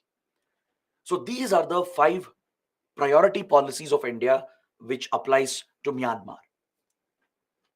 Now, based on this, let's take a look at all the connectivity projects, and after that, we'll study the India-China competition, how we compete for influence in Myanmar, and we'll also look at the border security and defense relations between India and Myanmar. With regard to connectivity projects, the first project is the IMT Trilateral Highway. The IMT Trilateral Highway. It stands for India, Myanmar, Thailand Trilateral Highway. This is essentially a road project that was proposed in the 1990s. It was proposed under the Look East policy. All the three countries are very eager to establish this highway link that will connect India closely with these two Southeast Asian countries. So Northeast India will get closer to Myanmar and Thailand, thus linking the markets and creating economic opportunities for both the sides. So from a prelims point of view, these projects become very, very important. You should be familiar with the alignment, the route of these projects, because you can expect map-based questions in your prelims. Even for your mains, citing the example of these connectivity projects will help you highlight the close relations that India-Myanmar have. So please look at the map. The IMT highway connects More, which is a border town in Manipur. It's a very important commercial town. It's a trading center. This is where you find a strong Tamil community as well. They trade between Northeast India and Myanmar. All right. So from More, which is right along the India-Myanmar border, the highway will extend inside Myanmar to connect with the major cities of Myanmar, that is Mandalay and Yangon. From here, the highway will move towards Thailand to connect with Mae Sot.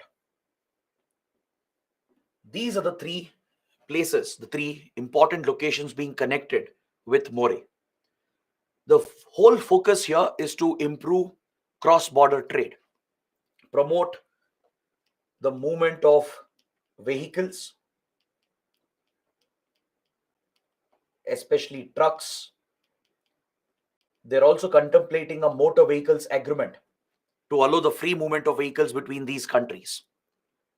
It will promote the movement of people, right? The locals can move around, which will benefit the local economy. It will benefit the border trade between the two sides. It will also promote the cultural ties, the people-to-people relations. It will promote the people-to-people relations. Since communities on both the sides are connected, right? Many ethnic groups have historical, cultural, familial connections. It helps them to connect better and drives the cultural ties as well. It will benefit tourism, right? If you have a land route to Myanmar and Thailand, it could drive tourism from both the sides. So this could be a blessing for border trade opportunities and as well as the economic relations between the two countries, and could drive investments as well into the Northeast region. In fact, the goods of Northeast, the products, can find markets in Southeast Asia through this highway. So that is the reason why the IMT Trilateral Highway is a very important project. But however, unfortunately, the project has faced a lot of delays. The project is still pending. It's still not completed. It's only partially built. Some sections of the highway has been completed, but the project has hit many delays due to financial issues and also due to the political problems and the security situation in Myanmar. Is that clear? So this is where India is finding it to be challenging when it comes to such connectivity projects. That is why we want to ensure political stability and social stability in Myanmar. Without stability, these projects cannot succeed. India has found it difficult to finance the project because of the sanctions. Because again, Western sanctions are back since 2021, since the military took over again and toppled the elected government. Western countries have cut off their ties and they have brought back economic sanctions. So, over the last 15 years, we have struggled to fund the project because of Western sanctions. Our companies, our banks, they find it difficult to move the money and channel the money to Myanmar because they will feel the impact of Western economic sanctions. Apart from that, the political crisis, the security situation, and the constant violence and turbulence in Myanmar, this has disrupted the IMT highway project. It is nearing completion, but these issues have delayed the project for many, many years. But if completed, it has great potential to transform the region itself because it will connect South Asia with Southeast Asia. Don't forget that point. It not only connects India with Southeast Asia, but it's a connection between South Asia and Southeast Asia, right? In fact, India has a proposal to extend this highway in the future to Laos, Cambodia, and Vietnam. There is a proposal from the Indian side under Look East Act East policy to extend this highway all the way to Vietnam, covering these Mekong countries. These countries are the Mekong countries. They are part of the Mekong River Delta. So Myanmar, Thailand, Laos, and Cambodia and Vietnam, right? The CLMVT countries. C for Cambodia, L for Laos, M for Myanmar, V for Vietnam, and T for Thailand. We abbreviate that as CLMVT.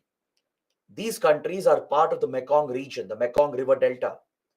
And we want closer relations with all these countries, especially Vietnam is a strategic partner for India. We have very close defense and security relations with Vietnam. So this will allow India to directly access South China Sea as well and counter Chinese influence in its own backyard. If China can meddle in the Indian Ocean, which is India's backyard, and counter Indian influence, similarly, India has an ambition to counter Chinese influence in its own backyard by reaching out to South China Sea. If this highway is realized, if IMT highway is completed, and then if it is extended till Vietnam, right, that will give us direct access to South China Sea, where we can counter the Chinese influence. There is also a proposal for a parallel railway link to connect Delhi with Hanoi. Parallel to this road, we are proposing a railway line as well that will pass from India to Myanmar, Thailand, Laos, Cambodia, and Vietnam. Right? The Delhi-Hanoi link. Hanoi is Vietnam's capital and Delhi is, of course, India's capital. So these are some mega projects that have been conceptualized, but the projects are yet to start. The extension has not started. Railway line also has not started. These are simply proposals which are there on paper.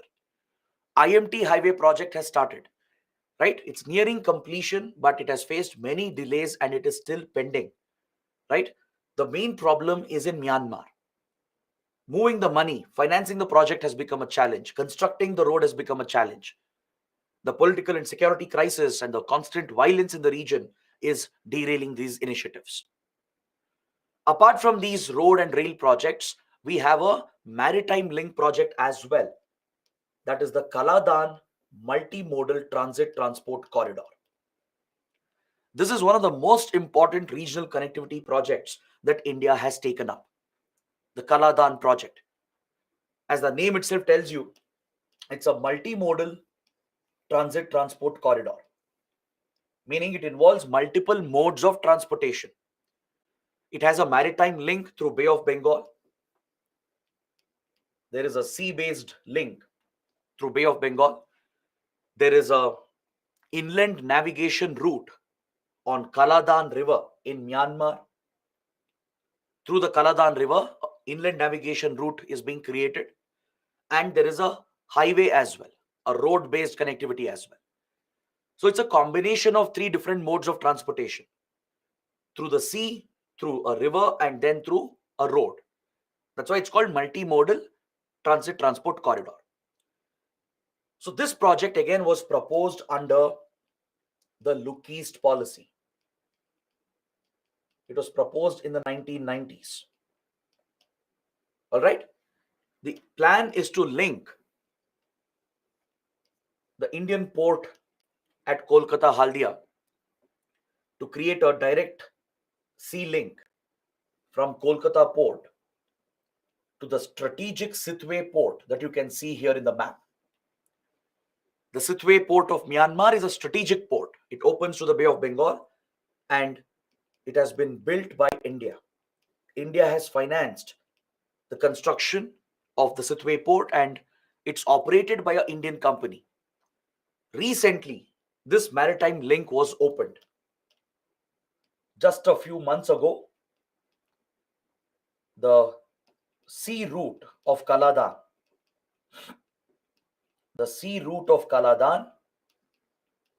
has opened for operations. Please remember this point. Very, very important. The Sitwe port, built by India, operated by an Indian company, has been recently inaugurated. All right, so this part of the link has been completed, and we have set up this maritime link.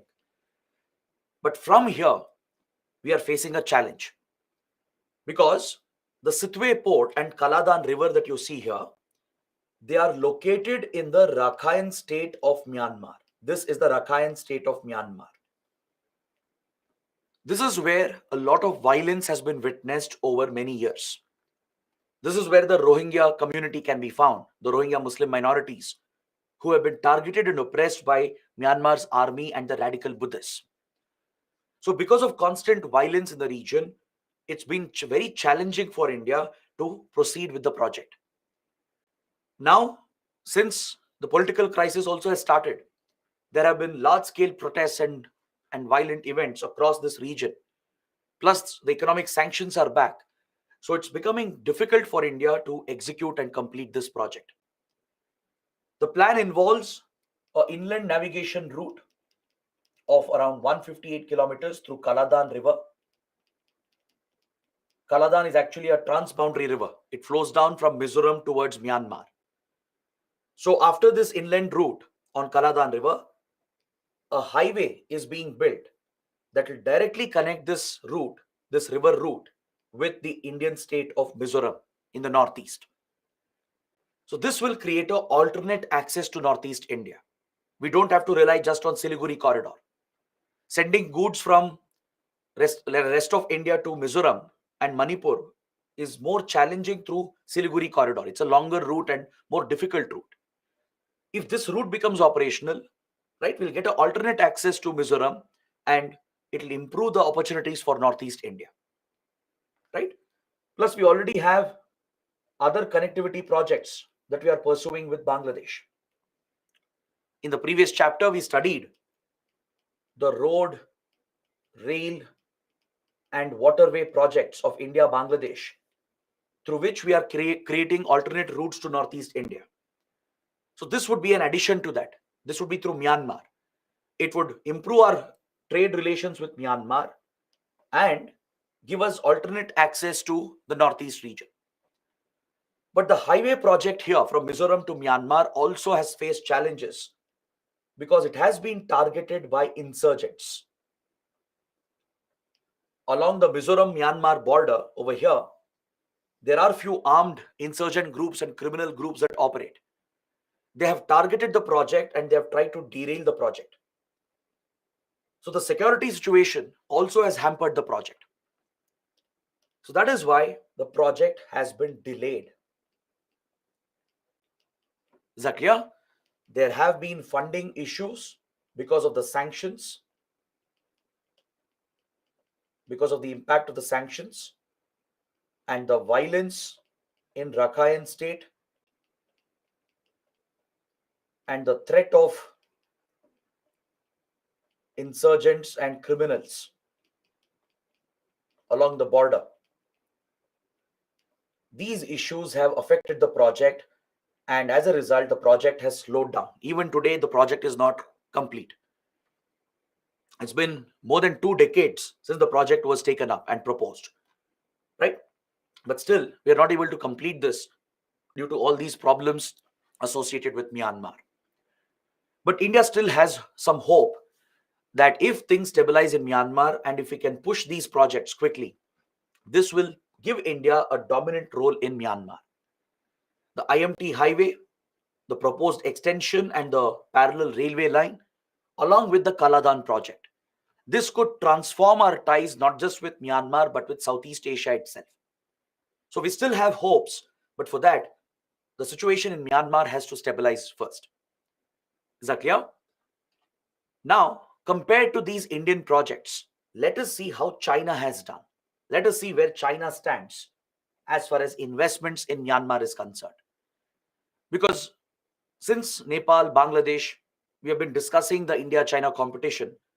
So let's have the same discussion here as well, because we do face a direct competition with China in Myanmar. As we studied earlier, China is a very close partner to Myanmar. It has been a very good friend, and it's one of the most influential powers in Myanmar. Since many decades, China has been financing Myanmar's military rule. It has very close ties with the communist military dictatorship. It has given a lot of funds and investments. It has supplied weapons, and it holds a lot of influence on Myanmar's military. So Myanmar has joined China's Belt and Road Initiative. As it is a key ally, it has joined the Belt and Road Initiative, or also known as the One Belt, One Road project, OBOR project. So as part of the Belt and Road Initiative, there is one key component, that is the CMEC corridor, China-Myanmar Economic Corridor. This is one of the most important corridors of Belt and Road Initiative. For China, this corridor is a top priority. Is that clear? So this corridor, which is part of the Belt and Road Initiative, it seeks to connect the Yunnan province of China with the Rakhine state over here. In fact, China has already made this route operational. It has connected Kunming, which is the capital city of Yunnan province. It has built a series of roads. Railway links also have been established. Pipelines also have been laid, oil pipelines, oil and gas pipelines. It has also invested in power plants and special economic zones. These are the massive projects that China has executed. It has built a road network, a rail network, a pipeline network has been laid. Because see, in Bay of Bengal, you have hydrocarbon reserves. You have oil and gas reserves. So obviously, China is deeply interested to exploit these reserves. So off the coast of Rakhine, China and Myanmar have a joint oil exploration project, and from here, the pipelines are transporting oil and gas directly to China from Bay of Bengal. China has even built a strategic port as part of the China-Myanmar Economic Corridor called the Kyouk Phu port that you see here in the map. Please note down this location.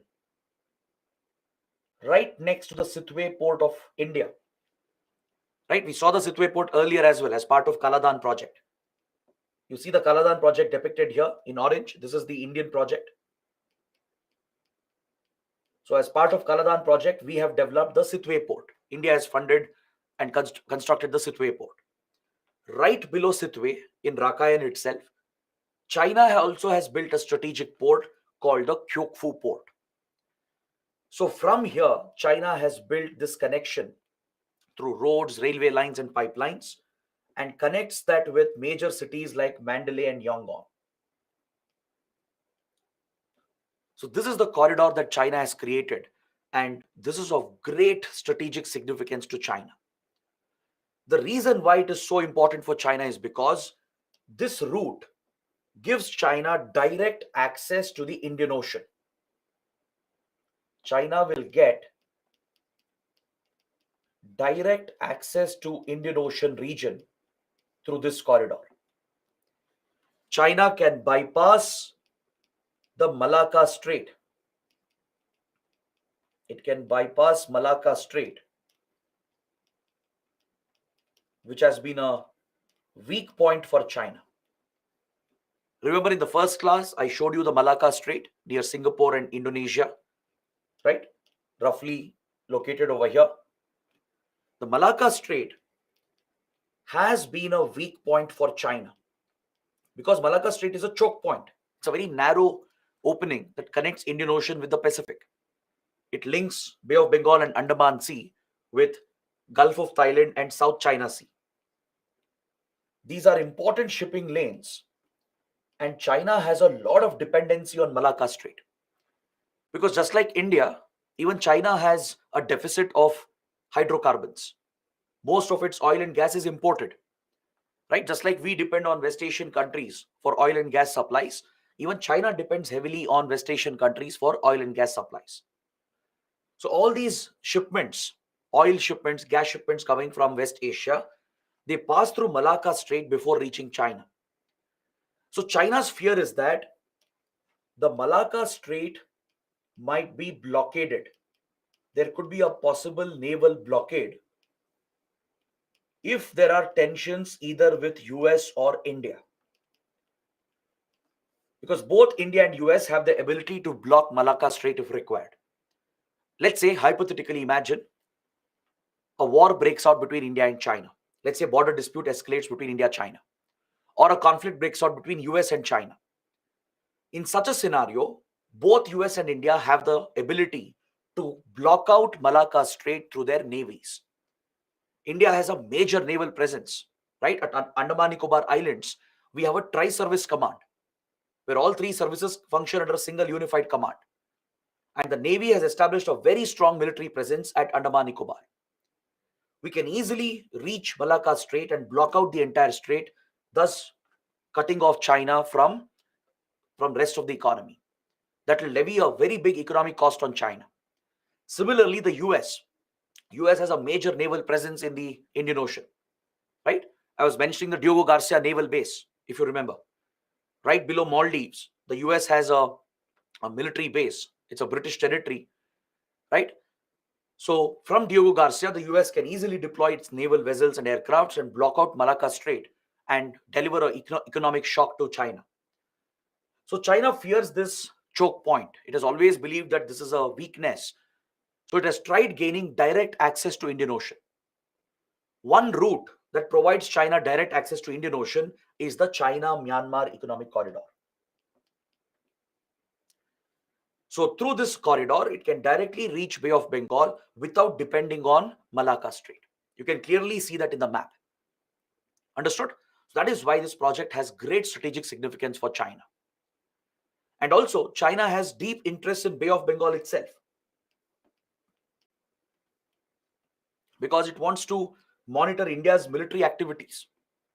In the Bay of Bengal, we have important military installations, right? And China wants to keep an eye on them. In Odisha, in the Balsore district over here, we have the APJ Abdul Kalam Islands, where DRDO has established a missile testing facility. All our ballistic missiles from Prithvi to the entire Agni series, they're all tested here at APJ Abdul Kalam Islands, right? Obviously, China would like to track those activities. Then we have major ports from Kolkata to Vishakhapatnam, Chennai, Tuticorin, right? Major seaports of India are present. We have important naval bases like Vishakhapatnam, Chennai. The Vishakhapatnam base is critical because this is where our nuclear submarines are stationed. The Arihant class, the INS Arihant class nuclear submarines are developed and stationed at Vishakhapatnam Naval Base. Then we have the spaceport of ISRO at Sriharikota. We have nuclear power plants on this coastline at Kundankulam and Kalpakam. So the whole coastline is strategically vital for India, and China would definitely like to monitor these activities. So having direct access to Bay of Bengal via Myanmar is a strategic advantage to China. Understood? And there is a small island in Bay of Bengal called the Coco Island. Approximately it's over here in this particular location, the Coco Island. The Coco Island was given to Myanmar when we settled the maritime boundary. All right. When India Myanmar settled the maritime boundary, Coco Island came to Myanmar. It came under Myanmar sovereignty. Because historically, even under colonial rule, Myanmar had control over, that is Burma, had control over Coco Islands. This is right next to Andaman Nicobar Islands of India.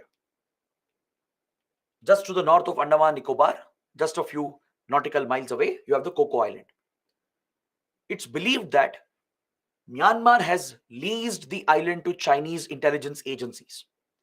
Apparently, China has gained access to the Coco Island, and Indian intelligence agencies believe that Chinese intelligence agencies have set up espionage network. They have set up spying equipment to monitor India's activities and intercept India's communications. So there are multiple threats for us in that regard.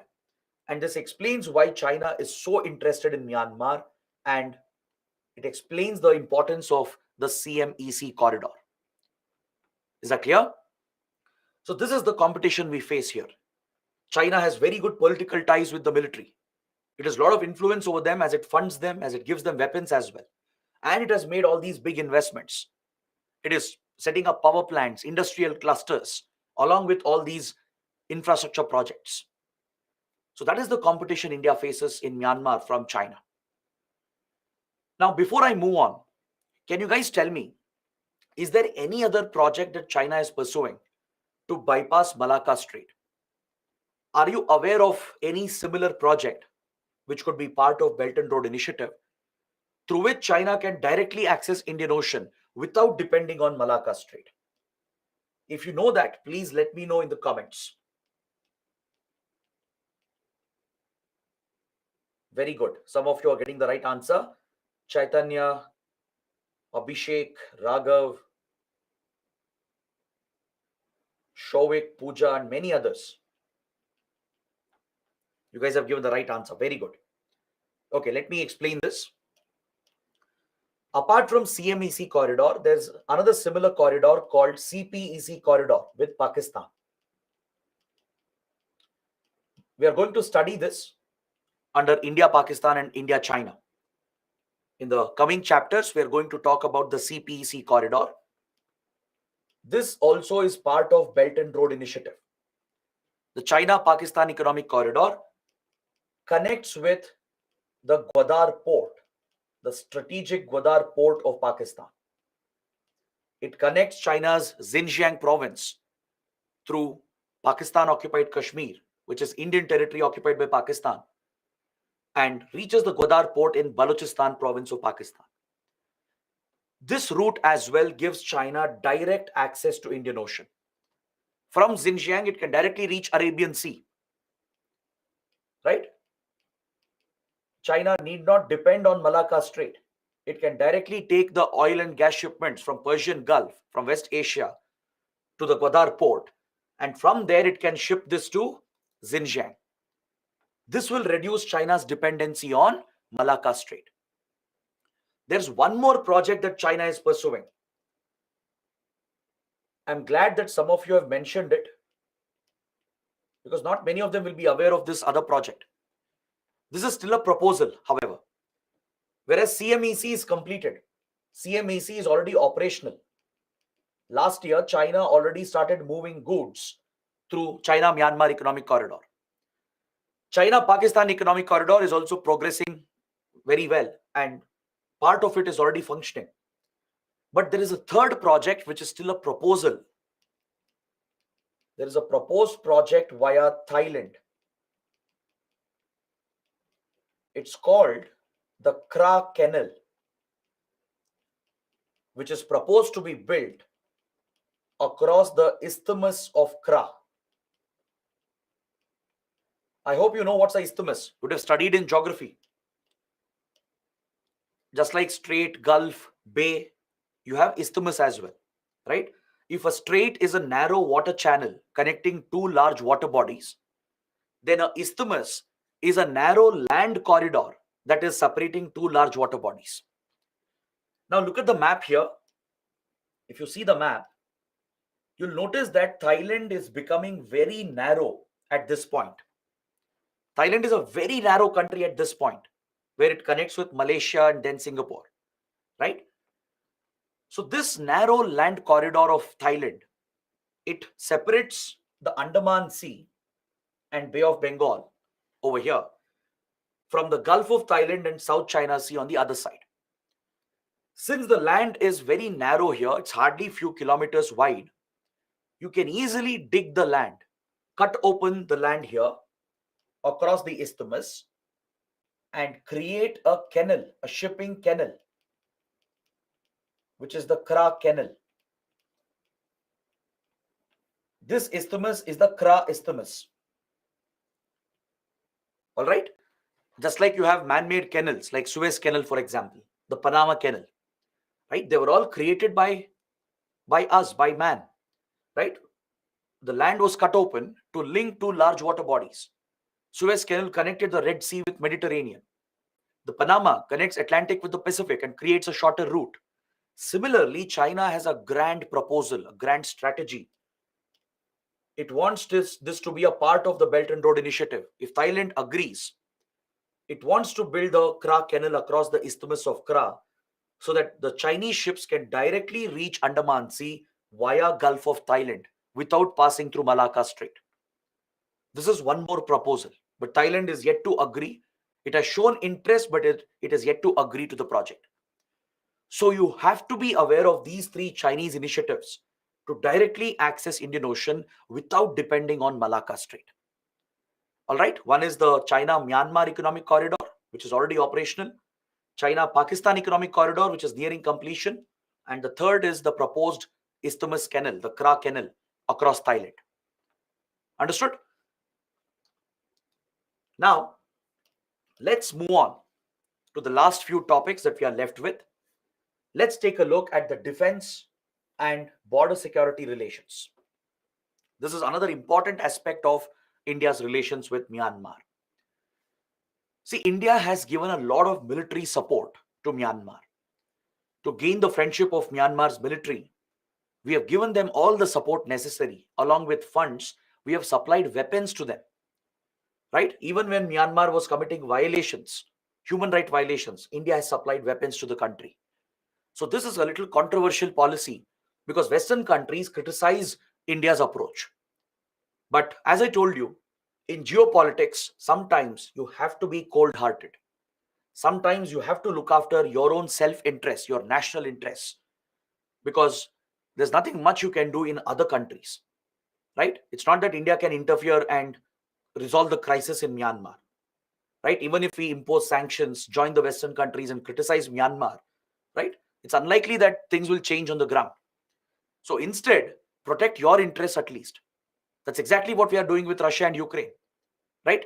And India has done this repeatedly throughout our independent history, right? We have followed an independent foreign policy, right? Our foreign policy has been autonomous, and we've always looked after our own interests without bothering about idealism, without trying to please Western countries, right? We don't fall under the pressure of any country for that matter.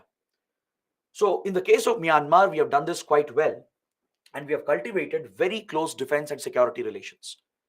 Because as I explained at the start of the chapter, our primary focus with Myanmar is to tackle the border security threat, to tackle organized crime that emanates from Golden Triangle, to counter insurgency in the northeast, and tackle the safe haven that is present across the border in Myanmar.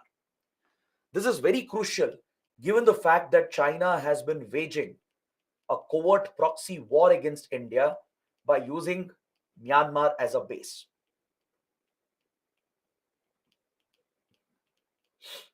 Via Myanmar, China has extended support to Northeast insurgents. It has been doing this since the 1962 war, especially 1960s, 1970s, and 80s. China was giving a lot of support to Northeast insurgents in Myanmar, right?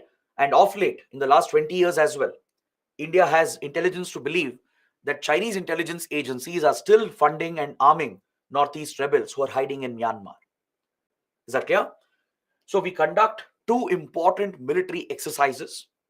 Please remember the name: IMBAX and IMNEX. These are bilateral exercises between our armies and our navies. Is that clear? We have also helped Myanmar in conducting hydrographic survey in the Bay of Bengal. What's a hydrographic survey? Hydrographic survey is an underwater survey. You use sonar technology, right, to map out the terrain of the sea floor. To map the terrain of the sea floor. Because the sea floor is not flat. You have a topography underwater as well. Under the seas and the oceans, you have a topography just like on land, right? Your territorial landmass is not flat. You have a topography. You have hills, valleys, mountains, etc. Right? The topography keeps changing. Similarly, under seas and oceans as well, there is a topography that's present. You have trenches, ridges, mountains that are present. It's important to map out the terrain if you have to deploy your naval ships, and especially if you have to deploy your submarines. Naval deployment cannot happen without hydrographic surveys, hydrographic mappings, and India has the technology. The Indian Navy has the required technology to conduct hydrographic mapping, and we offer this as a service to other friendly countries in the region. Not just with Myanmar, we have conducted hydrographic mapping even with Maldives and Sri Lanka. We are helping many friendly countries in the Indian Ocean to map out the terrain of the seafloor, and we share the data with them. It will help both the sides. This also helps in resource exploration. The hydrographic maps, they help in exploiting and exploring the underwater resources, the marine mineral resources. Right? There could be polymetallic nodules, rare earth elements present on the seafloor. So in exploring and exploiting those resources, hydrographic mapping will be helpful. So it serves both an economic purpose and a strategic purpose. So we have conducted a joint hydrographic survey and helped Myanmar in mapping out the terrain of the seafloor in Bay of Bengal, and it helps in our naval deployments, especially to deploy submarines.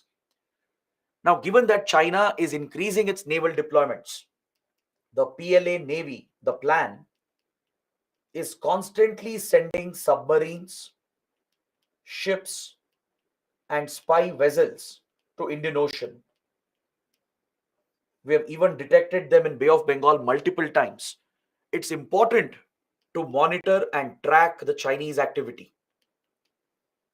In the last 20 years, the plan, the PLA Navy, the People's Liberation Army Navy, has sent multiple sorties. It has sent multiple naval ships and submarines as well, even nuclear submarines, and as well as spy vessels, which have entered Indian Ocean and Bay of Bengal, and they've come quite close to Indian waters. Is that clear? So this is something India would like to track and monitor. So that is why our naval cooperation is very important with Myanmar, and we not only conduct a naval exercise, but we have conducted joint hydrographic mapping as well. And the latest development is that recently we have leased, rather we have donated, we have gifted a submarine to Myanmar. India has recently donated INS Sinduri. It's an old Soviet submarine which was with Indian Navy. Indian Navy was operating it for many years, and it was decommissioned from service. This submarine has been retrofitted. It has been upgraded. It has been serviced by India with Russian help. And then we have gifted this to Myanmar's Navy. It's a Kilo class diesel submarine. Please make a note of this. It's a recent development. Just a couple of years ago, in 2020, India gifted a submarine to Myanmar's navy. It's a Russian submarine, a Kilo class diesel submarine, which was used by Indian Navy. It's an old one. We decommissioned it, got it serviced and retrofitted and upgraded from Russia, and then gifted this to Myanmar's navy. So we are engaging in very strong naval diplomacy with Myanmar. Then other than that, we are involved in very close counter-insurgency and counter-terrorist operations. Counter-insurgency and counter-terrorist operations has been a priority. All right. Recently in 2015, India carried out a cross-border strike. A surgical strike was carried out across the border in Myanmar against the camps of a terror group called NSCN Kaplang faction. NSCN Kaplang is a notorious terrorist organization. It's a northeast outfit. NSCN Kaplang faction is hiding in Myanmar. It has a safe haven there. It gets some support from local Nagas in Myanmar. This group has been a major threat to India. And in 2015, this outfit carried out a terror attack against the Indian Army. Is that clear? So in retaliation, the Indian Army crossed over the border and conducted a surgical strike against the camps of NSCN Kaplang. Now, if you guys have seen the movie Uri, which is based on the surgical strikes India conducted in Pakistan, the movie begins with an opening scene, right? The movie opens with a scene in the northeast. You see an Indian Army convoy passing near the Myanmar border in Manipur, right? So this convoy is attacked. It's blown apart by an ambush attack, killing many Indian soldiers. This incident is a real incident. It happened in 2015. This was an attack against Indian Army carried out by NSCN Kaplang, right? NSCN Kaplang was opposing a peace process that we had started with other Naga insurgent groups. In 2015, India signed a very important framework agreement to take forward the Naga peace process, to bring Naga insurgency to an end. Other Naga insurgent groups like NSCN IM faction, the Isaac Muiwa faction, they have surrendered along with some other political groups, the Naga political groups, and they are negotiating with India for a peace accord. This framework agreement to start the peace process was signed in 2015. All right. But the Kaplang faction opposes the peace process. It wants to continue the war against India. It wants to continue the separatist movement against India. So to oppose the peace process which was initiated, this outfit carried out a major attack against Indian Army in 2015. In the Chandel Ukrul sector of Manipur, which is right next to Myanmar's border, an Indian Army convoy was blown up by NSCN Kaplang terrorists. They came from across the border. Their camps are located in Myanmar. They infiltrated and carried out the attack, and they sneaked back into Myanmar. This was one of the biggest losses suffered by the Indian Army in the northeast during peacetime. So following this, India retaliated with a surgical strike to punish the Kaplang faction and to eliminate the safe haven for this outfit. The Indian Army used its special forces, the para commandos, the para SF, and they were inserted across the border into Myanmar to strike the camps of NSCN Kaplang. Is that clear? It was a very successful operation. And that's exactly what you see in the movie as well, in the movie Uri. These are real incidents that took place in 2015.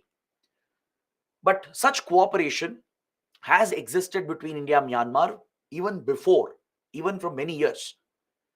Such cross-border operations with friendly countries cannot happen without their knowledge. These are covert operations, classified operations, which is part of your close covert partnership. Right? The surgical strike in Pakistan was different. That's with a hostile country. Right? There, of course, we don't take Pakistan's permission. India would infiltrate and carry out the strikes and come back. But Myanmar is a different case. It's a friendly country. No foreign country will tolerate covert operations on their soil without their permissions. Right? Or rather, publicly, they'll never acknowledge that. So India and Myanmar have a tacit understanding from many years that we allow such cross-border operations along the border. When required, Indian forces have been allowed to operate few kilometers across the border to target northeast insurgents. This is a tacit secret understanding which has existed for many years. But unfortunately, in 2015, after the successful surgical strike, some of the government ministers they went public with the operation. See, the understanding is that neither side will speak about these operations. They'll never acknowledge that these operations happened. That's the very nature of a covert operation. They are supposed to remain classified. But some of the government ministers, they went public, started claiming credit for the Indian Army's operation. Now, this embarrassed Myanmar. Myanmar was very upset. It was angry that India had revealed the operation in public domain because that will bring pressure on Myanmar. Within Myanmar, questions will be raised as to how foreign troops were allowed on their soil to conduct a military strike. Now look at the crisis in India-Canada relations. Right? There is allegation that Indian intelligence carried out an assassination on Canadian soil. Right? So in the world of diplomacy, such operations are not tolerated. With friendly countries, there might be tacit understandings where such operations might be permitted, but the condition is that you maintain secrecy about those projects, about those missions. So India-Myanmar relations were disrupted after the surgical strike because India went public with the operation. Then top Indian officials and leaders visited Myanmar. India's foreign secretary, foreign minister, national security advisor, they visited Myanmar to repair the damage, to repair the relationship. Right? So we do have a close counterinsurgency, counter-terror cooperation where Myanmar has often allowed Indian troops to conduct precision strikes against the terror camps that are located along the border. Is that clear? So we have signed an agreement as well on border cooperation to deal with all the border threats. We share intelligence with each other. India's RAW and IB, they work closely with Myanmar's security agencies and share intelligence. The border guarding force also works closely with their counterparts on the other side. Any idea which is the border guarding force here from India? Which is the border guarding force India has deployed along the Myanmar border? Let's see how many of you can get this right. SSB, BSF, no. ITBP, no, wrong, incorrect. Some of them have got it right. Alenta, Kuraku, Nabin, Kishan, Abhishek, Nitesh. Very good. The correct answer is Assam Rifles. Assam Rifles is the Central Armed Police Force of the Home Ministry, which is the border guarding force along the Myanmar border. Assam Rifles is also involved in counter-insurgency operations along with Indian Army in the northeast. So Assam Rifles is deployed here to secure this porous border where you have multiple threats such as organized crime and infiltration of insurgents and terrorists. So we have very close security cooperation where our intelligence agencies, border guarding forces, and the armed forces, they collaborate to tackle insurgency, terrorism, and organized crime. In fact, in 2019, we conducted a series of joint operations called Operation Sunrise 1 and Sunrise 2 to target some of the insurgents operating along the Mizo-Myanmar border who were threatening the Kaladan project. Remember, we just discussed that Kaladan project has been targeted by some insurgent and criminal organizations that operate along Mizoram-Myanmar border. They were responsible for the delay of the road project, which is part of Kaladan initiative. So in 2019, the Indian Army along with Myanmar's army conducted a joint operation from both the sides. Two phases of operations were conducted called Operation Sunrise 1 and Sunrise 2. It went on for several weeks where Indian Army and Myanmar's army targeted these insurgent and criminal organizations operating along the Mizoram-Myanmar border. They were seen as a major threat for both the countries. So this is the kind of close security cooperation we have with Myanmar. We have even supplied weapons in the past. Is that clear? We have funded Myanmar's military modernization as well. So that is the defense and security ties we have with Myanmar. So this explains how influential India also is in Myanmar. That's why I told you, after China, India is one of the most influential countries. Russia is also very influential, mainly because Russia provides diplomatic and military support. A lot of weapons and defense equipment that Myanmar has, it's of Russian origin. From fighter jets to helicopters to other platforms, most of them are from Russia. So Russia also is very influential, and India also remains very influential along with China and Russia. Is that clear? So this almost brings my discussion to an end. We have just the last topic. After that, a small mention of cultural ties, and then we can close this chapter for today. Let's discuss the Rohingya crisis in detail. This is another major issue, a major topic, which affects India as well and affects the entire region.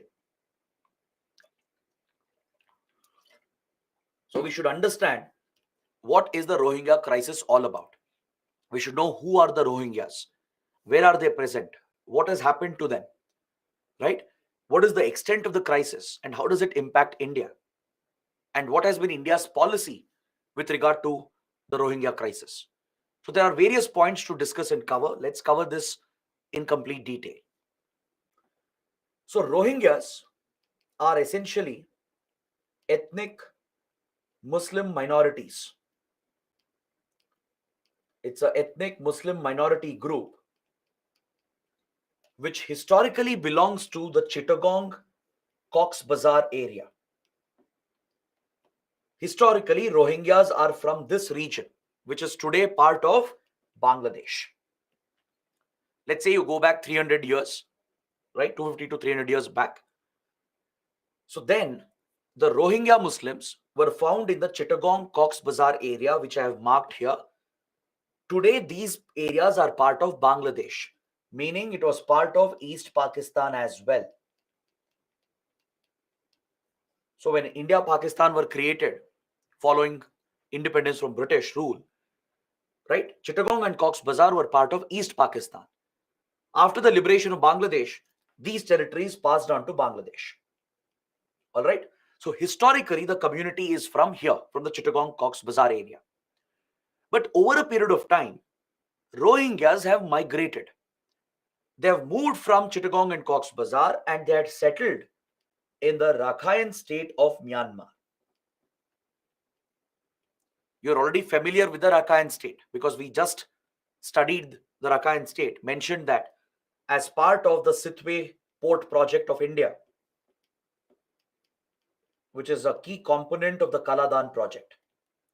Right? This is where the India-built Sitwe port is located. This is where the Chinese Kyoukphu port also is located. Right? China even has oil pipelines. You also have a Chinese port and Chinese pipelines that are part of China-Myanmar Economic Corridor. That's part of Rakhine state, that passes through Rakhine state. So historically, this community, they migrated, mainly due to economic and political reasons, and they settled in the Rakhine state. Now, please understand that Rohingyas were essentially merchants and traders. If you look at the history of Rohingyas, right, since medieval times, Rohingyas have been merchants and traders, and they've been running very successful trading businesses across this region. In the medieval sea links, in the maritime links that connected West Asia with Indian subcontinent with Southeast Asia, Rohingya traders and merchants were playing a key role. So since they have been traders and merchants, they've always done well financially. They have been a very well-off community in the past. If you look at them before 1950s, right? So they have been a well-off community. The community has done quite well because they were involved in trading and business. So this region that you're looking at, be it India, East Pakistan or Bangladesh, and then Myanmar, these countries didn't exist when Rohingyas had moved and settled in Rakhine. These nation states were born much later, correct? This entire region was ruled by various kingdoms and empires, including few, uh, even the Mughals had influence in this region. There were few other Muslim kingdoms that ruled the Arakan ranges. The Arakan is a mountain range in Myanmar. So across the Arakan and across parts of today's Bangladesh, you had some Muslim kingdoms that had ruled this region. Mughals also had some influence here, right? And later it came under colonial rule. Under the colonial rule, this was part of British India, including Bangladesh and today's India. They were all part of British India. Myanmar was Burma, right? A separate British colony, that is Burma. So Rohingyas, who were historically from Chittagong and Cox's Bazar, they had naturally migrated many years ago and settled in the Rakhine state, even before all these countries were born. But once the British left, once they decolonized the region and finally independence was granted, all these new countries were born and these nation states came up. Along with that, the boundaries also came up. So there was India, Burma became Myanmar in 1948, then this became East Pakistan, right, in 1947. In 1971, this would later become Bangladesh. So now, Myanmar, which came under military rule,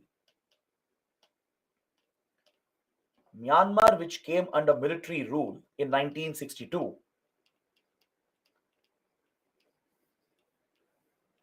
was very dependent on support from radical Buddhists. The radical Buddhists of Myanmar have always been a support base for Myanmar's military. All right, they have a dependency on each other. These radical Buddhists, they've always had a historical rivalry with the Rohingya Muslims. It's a communal division. There has been communal polarization. There is a communal angle to this. Because Rohingyas, who are in minority, they were doing financially well, whereas the Buddhists, who are in majority, right, they couldn't get similar opportunities. So this led to jealousy, resentment, hatred, and eventually communal clashes between the radical Buddhists and the Rohingyas. So after Myanmar came under military rule in 1960s, the Myanmar government, the junta, the military junta, started discriminating against Rohingyas in order to please the radical Buddhists. A systematic discrimination and oppression was carried out against Rohingyas starting from 1960s itself. Myanmar brought out few citizenship laws through which Rohingyas were declared as stateless. Their citizenship was taken away. And Myanmar said Rohingyas don't belong to Rakhine. Myanmar said Rohingyas are the responsibility of East Pakistan. Because in 60s it was still East Pakistan. After Bangladesh was born, Myanmar would say that Rohingyas belong to Bangladesh, not to Myanmar. So an entire community was targeted on their religious identity and their citizenship was snatched by the government with the support of the radical majority Buddhists. And this began a series of events that would discriminate, oppress, and persecute the Rohingya Muslim minorities. Is that clear? So Myanmar would ask the Rohingyas to go back to Chittagong and Cox's Bazar, to go back to Bangladesh or East Pakistan. So once the citizenship was taken away, they became easy targets. Since they wouldn't have any rights or any protection, radical Buddhists would unleash violence against them, target them on communal lines, leading to frequent communal clashes in the region. Rohingyas would also retaliate. Rohingyas, some of them would become extremists because of the constant cycle of violence and oppression. And even they would retaliate against the radical Buddhists and the Myanmar army and the government. So this destabilized the Rakhine region and multiple rounds of conflicts have taken place in this region. Is that clear? So Rohingyas, who are stateless, even today they don't have citizenship and they have been mistreated, they have been abused and targeted and persecuted. So over the years, they have moved out of the region in order to save their lives and to lead a better life. And they have sought asylum in neighboring countries. Most Rohingyas have gone back to Chittagong and Cox's Bazar. They have moved across the land maritime border here. Some take the land route, some take the risky sea route through Bay of Bengal. And they reach Bangladesh. They reach Chittagong and Cox's Bazar, and they have sought refuge in Bangladesh. Some of the Rohingyas, during peak periods of violence, they have crossed into India as well, seeking refuge in India. Many others have taken the risky sea route to Malaysia and Thailand, hoping they will get refuge in those Southeast Asian countries. So even Malaysia and Thailand have received Rohingya refugees over the last many years. Is that clear? So this issue has been persisting from 1960s till date. There have been multiple rounds of violence. There has been repeated discrimination against the community. This is targeted discrimination. And they have been oppressed through the policies of Myanmar. So this has given rise to a humanitarian crisis in the region. And recently the crisis exploded again. In 2012, 2016 and 2017, there were multiple rounds of communal and targeted violence against Rohingyas.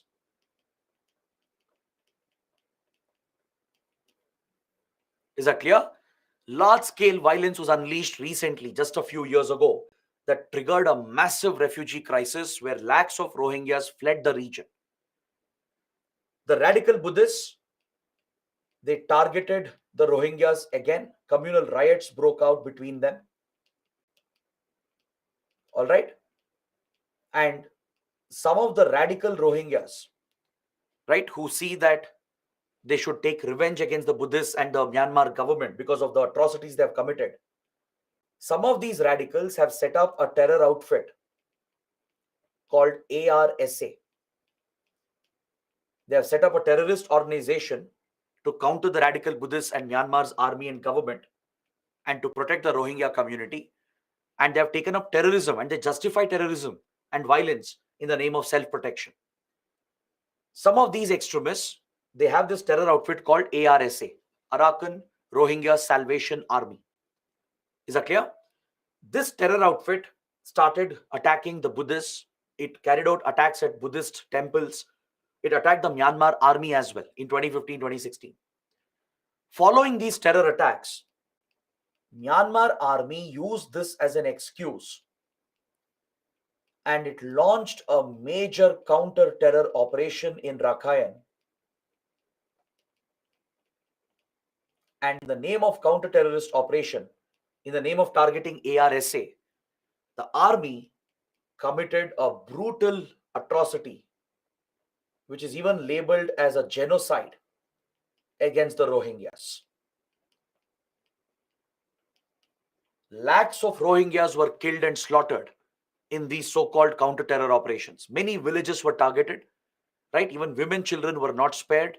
And this violence went on for several weeks. The region was cut off for foreign media so that no one can report about it. But satellite images have shown the scale of damage and destruction that Myanmar's army and radical Buddhists have caused in the Rohingya inhabited region. So the remaining Rohingyas, they fled for their lives.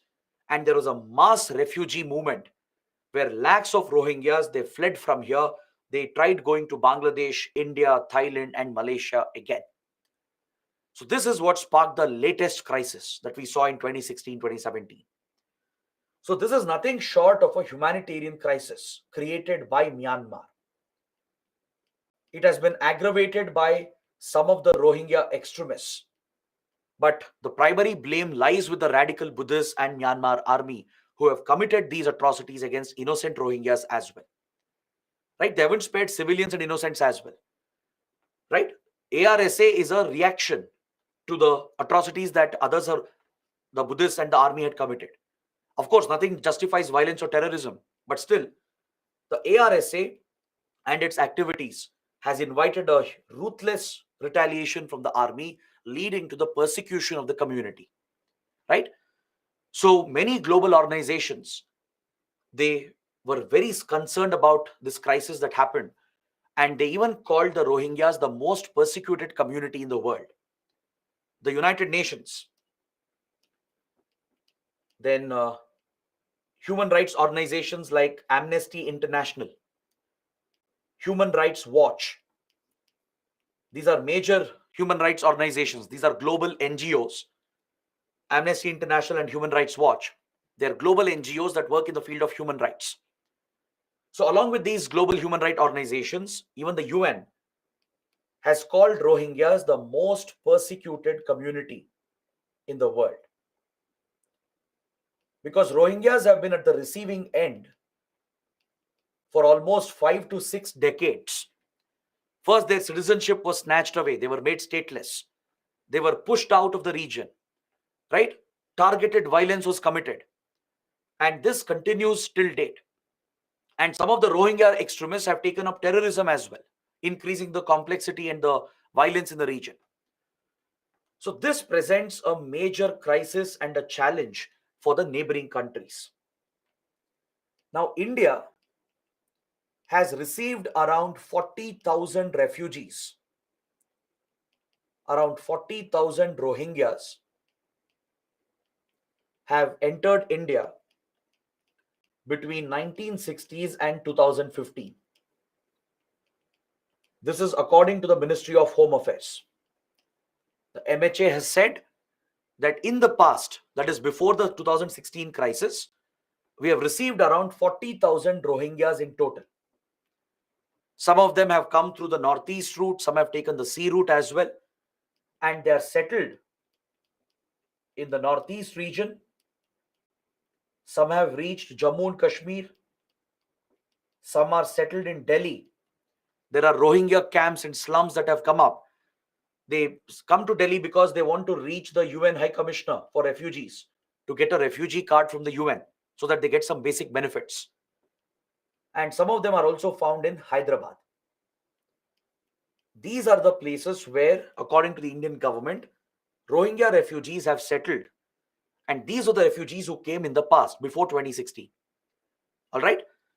So India's policy was that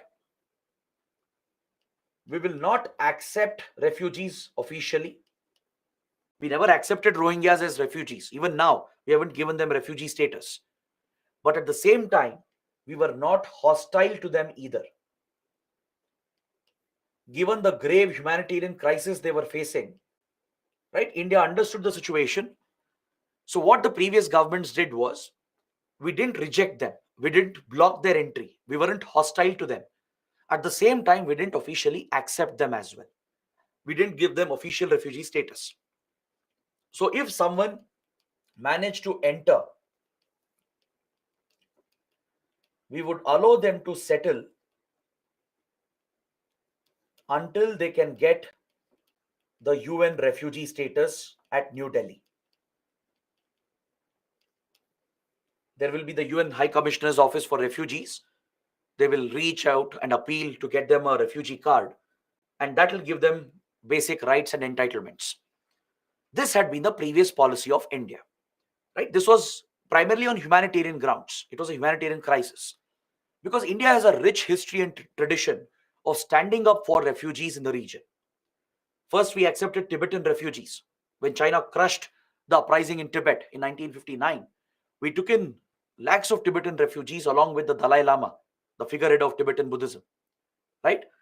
We have settled the Tibetan refugees in India, even allowed them to run a parallel government in exile in Dharamshala.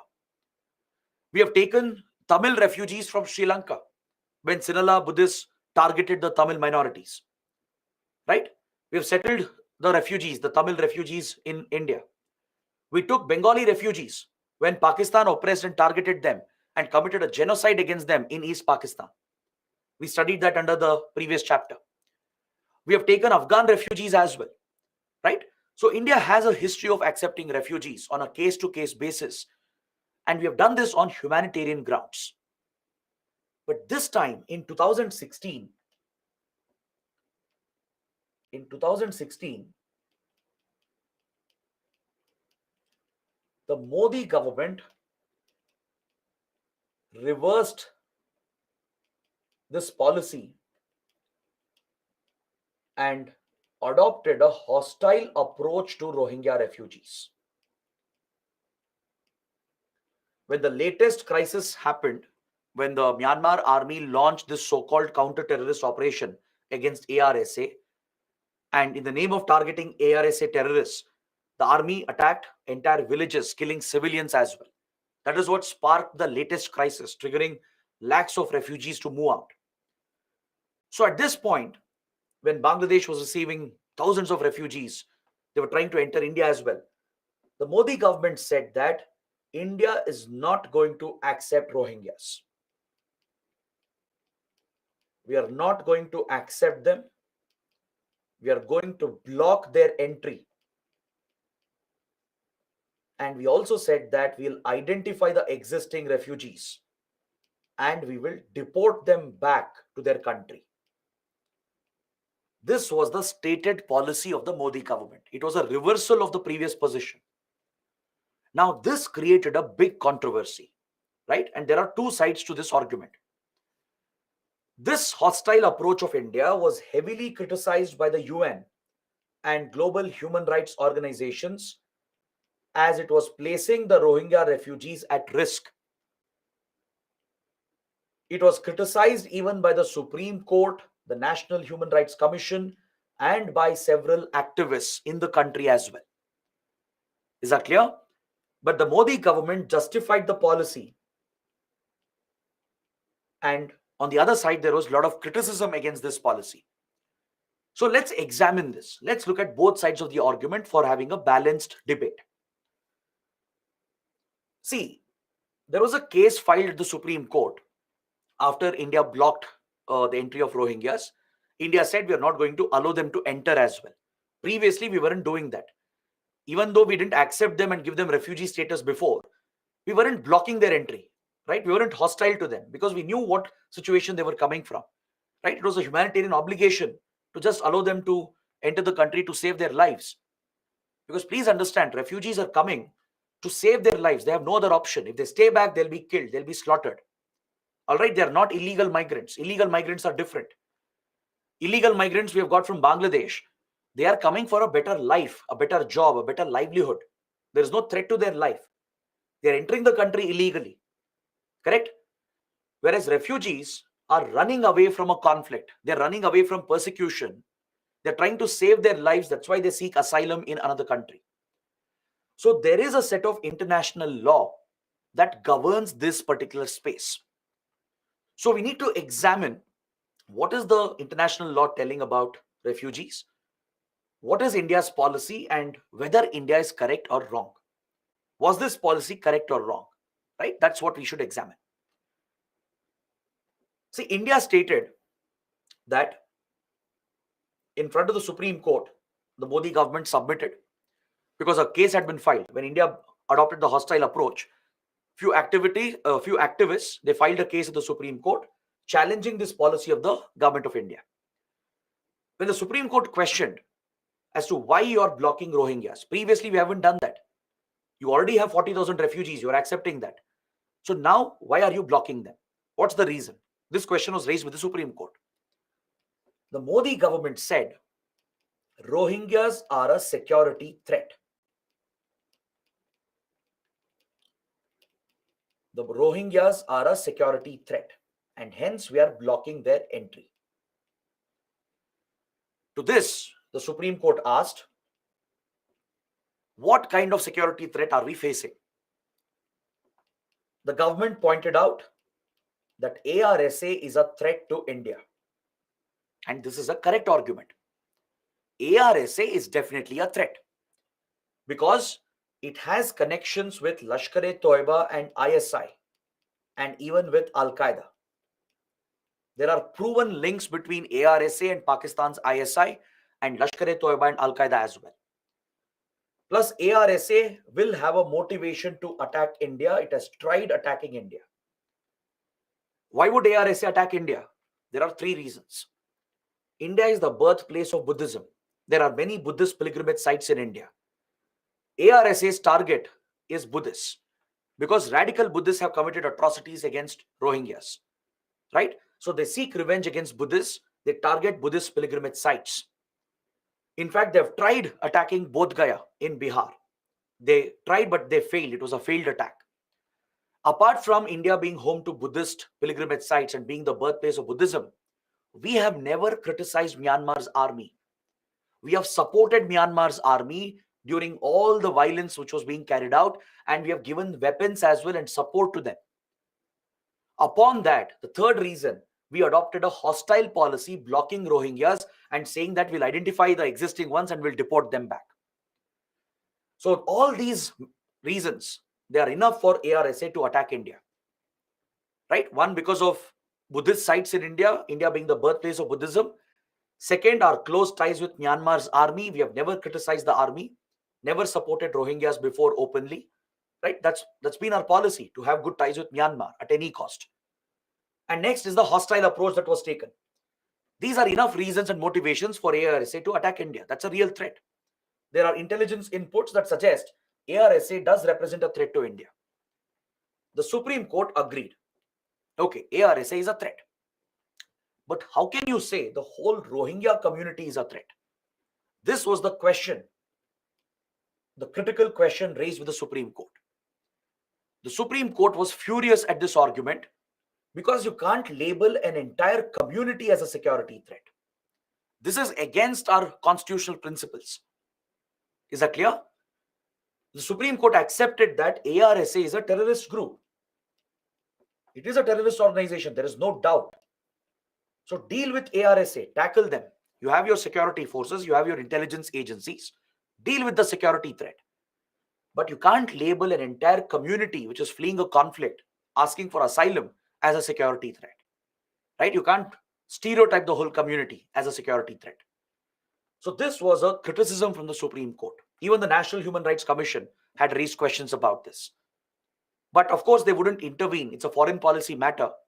It wouldn't be right for the court to interfere. That would upset our ties with friendly countries. So the Supreme Court didn't really intervene, but the government continued with this policy and approach. But we did face a lot of international criticism from the UN and other global human rights organizations. To this criticism, the Modi government said that, see, we have no obligations under international law. India said we are not obligated to take refugees. We are not party to the Refugee Convention.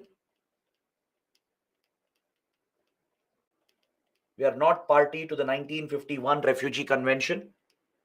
We have not signed the 1967 Additional Protocol to the Refugee Convention.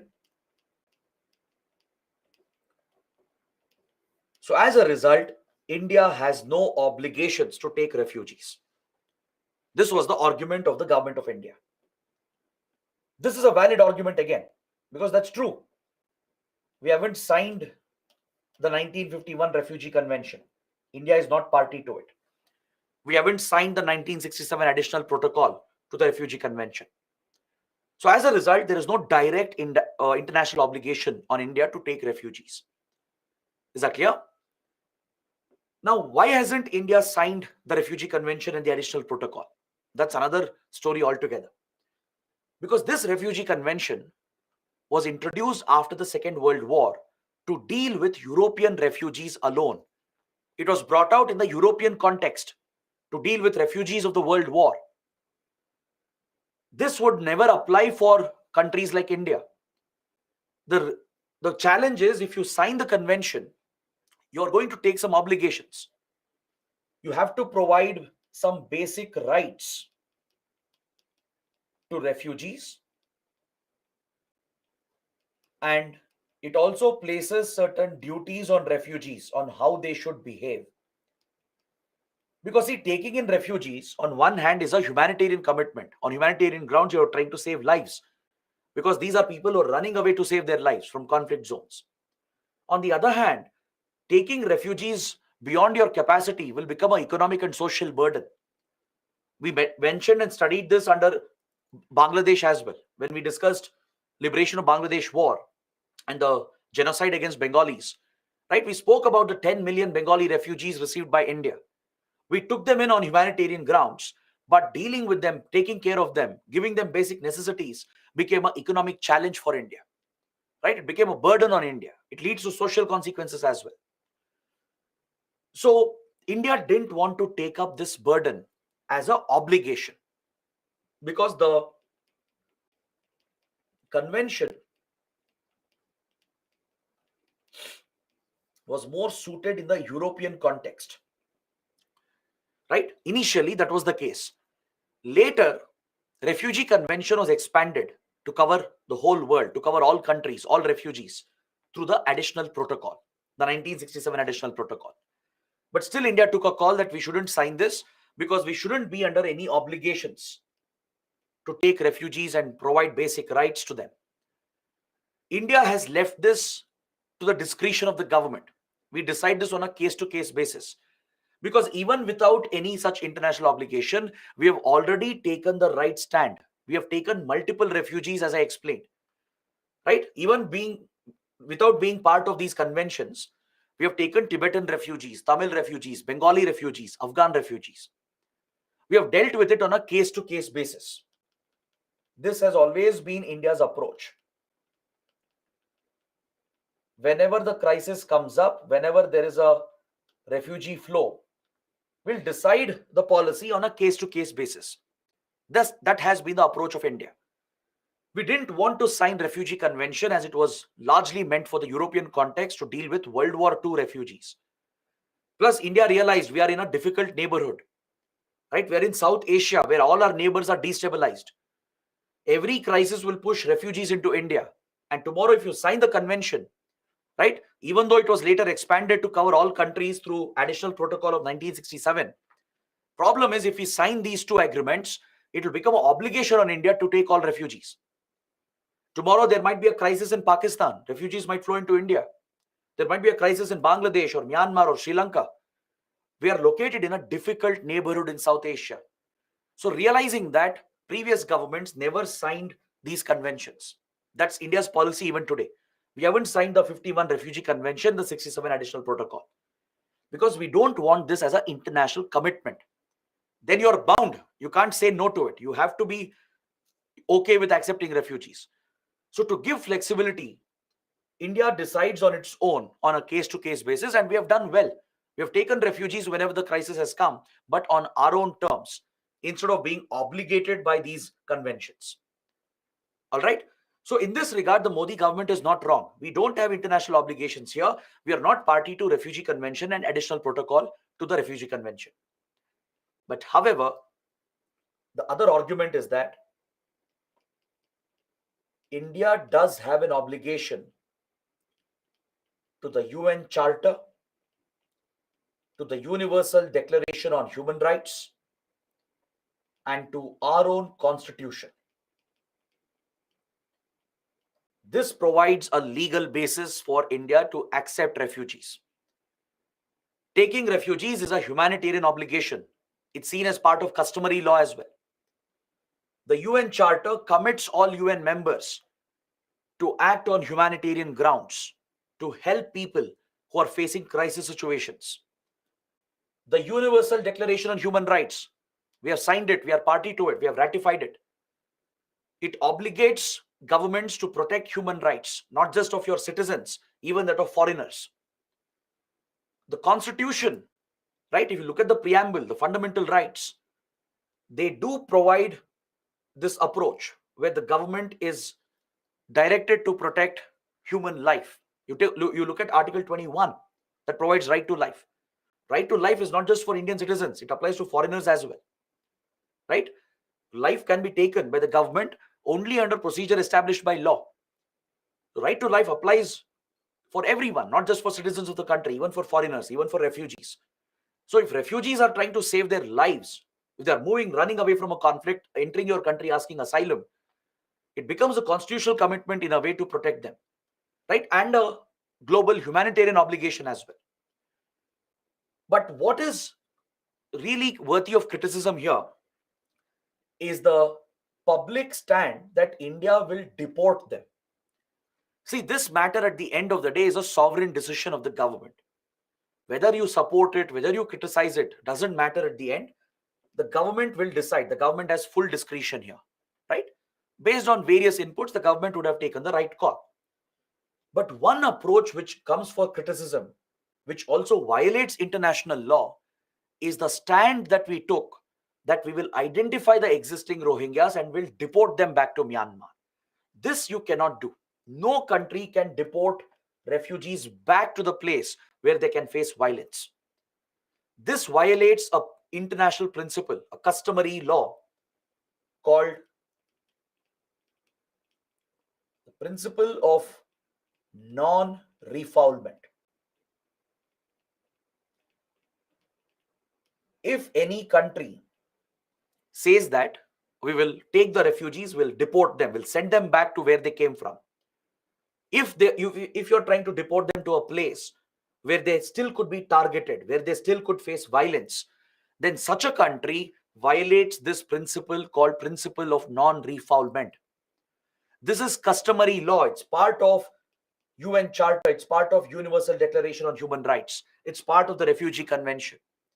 Whether you sign Refugee Convention or not, whether you're party to it or not, it becomes an obligatory principle on every country that no government can forcefully deport refugees where they can face violence again, where they could be targeted again. So this is one stand which comes in for criticism. It marks a violation of international law.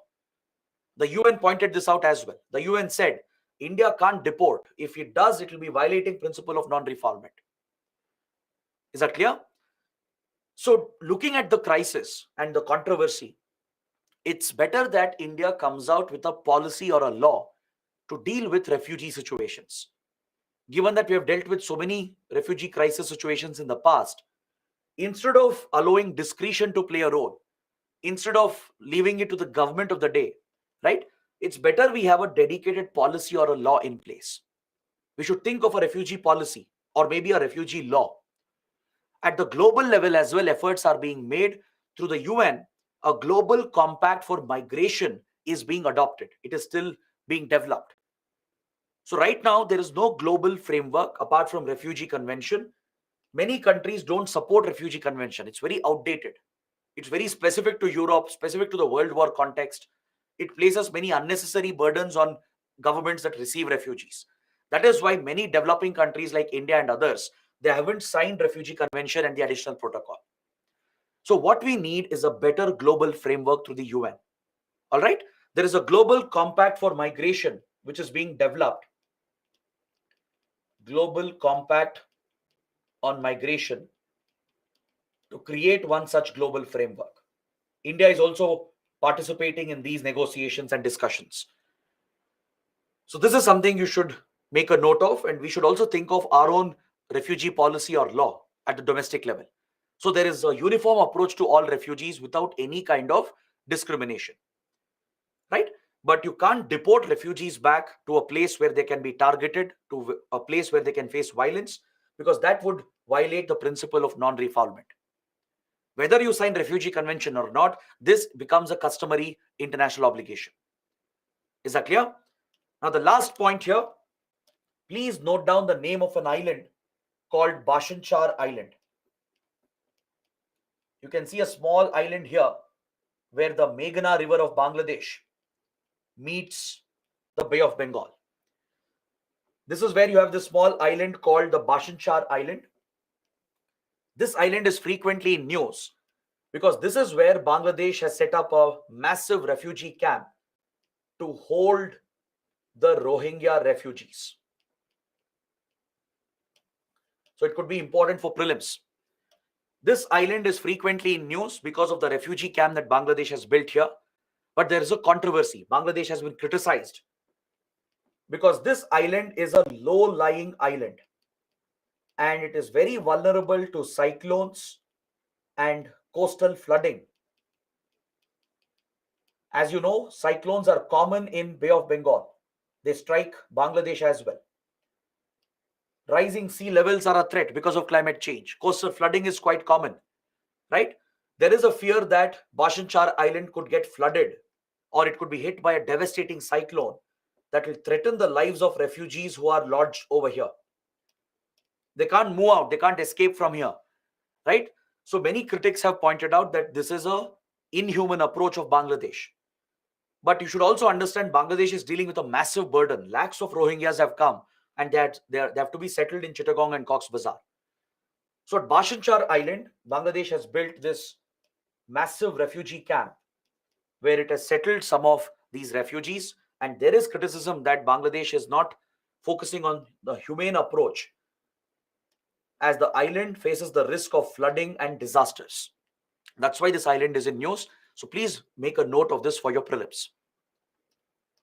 Now, ideally, India as a regional power should have found a solution for the Rohingya crisis. As this became an issue between Myanmar and Bangladesh, we should have shown leadership and used our influence with Myanmar and Bangladesh to work out a solution that would settle the crisis and protect the Rohingyas.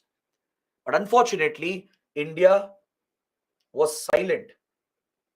We didn't do anything to mediate between these countries or to resolve the crisis. Now, I'm pointing this out as a criticism because China exploited the vacuum left by India. See, we were the regional power. We were in the perfect position to resolve the crisis because we ourselves were getting affected by the crisis. And we had good influence with both governments. We were very friendly to both Bangladesh and Myanmar.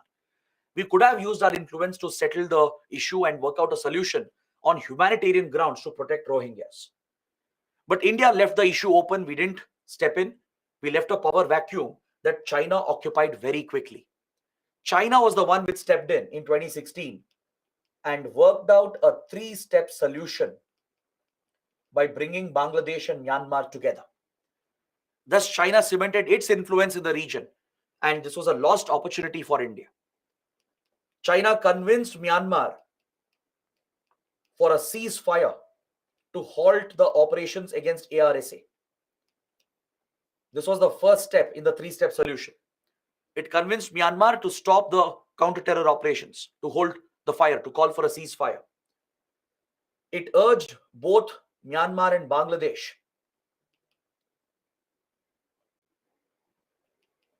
to protect and safeguard the Rohingyas, and it promised international support.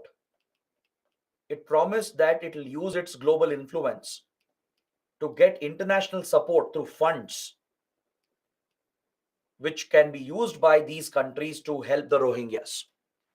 That was the 3-step solution that China worked out, whereas India was missing in action. So this is seen as a lost opportunity by strategic experts. If we are a regional global power, we have to cement that position by resolving such crisis situations. But we instead moved out of the situation. We got more preoccupied with the hostile approach that it attracted criticism and controversy as well. And the power vacuum left by India was occupied by China, and China mediated between Bangladesh and Myanmar and worked out a 3-step solution. That is why the conflict came down. Myanmar army agreed to a ceasefire. A ceasefire has been maintained till now. It ended the operations against ARSA. Both countries have settled the Rohingya population on both the sides, and international support was promised by China. Funding, donations from others was promised from China. So that is how China has cemented its influence and position. Coming to the last point, the Buddhist Circuit Initiative. We've already discussed it, but I just want you to make a note. As part of our cultural soft power diplomacy, we are promoting this initiative, and Myanmar is a key focus country as it's a Buddhist majority nation. 80% of Burmese population, they are Buddhists.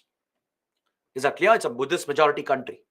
So we are leveraging our Buddhist heritage, promoting our Buddhist influence as part of this cultural initiative. And Myanmar is also a focus country along with all the other Asian countries. So these are the major topics that you have to be familiar with as far as India-Myanmar relations are concerned. So this completes module number 4. We have had a very good discussion today. We have completed the whole chapter along with many related topics.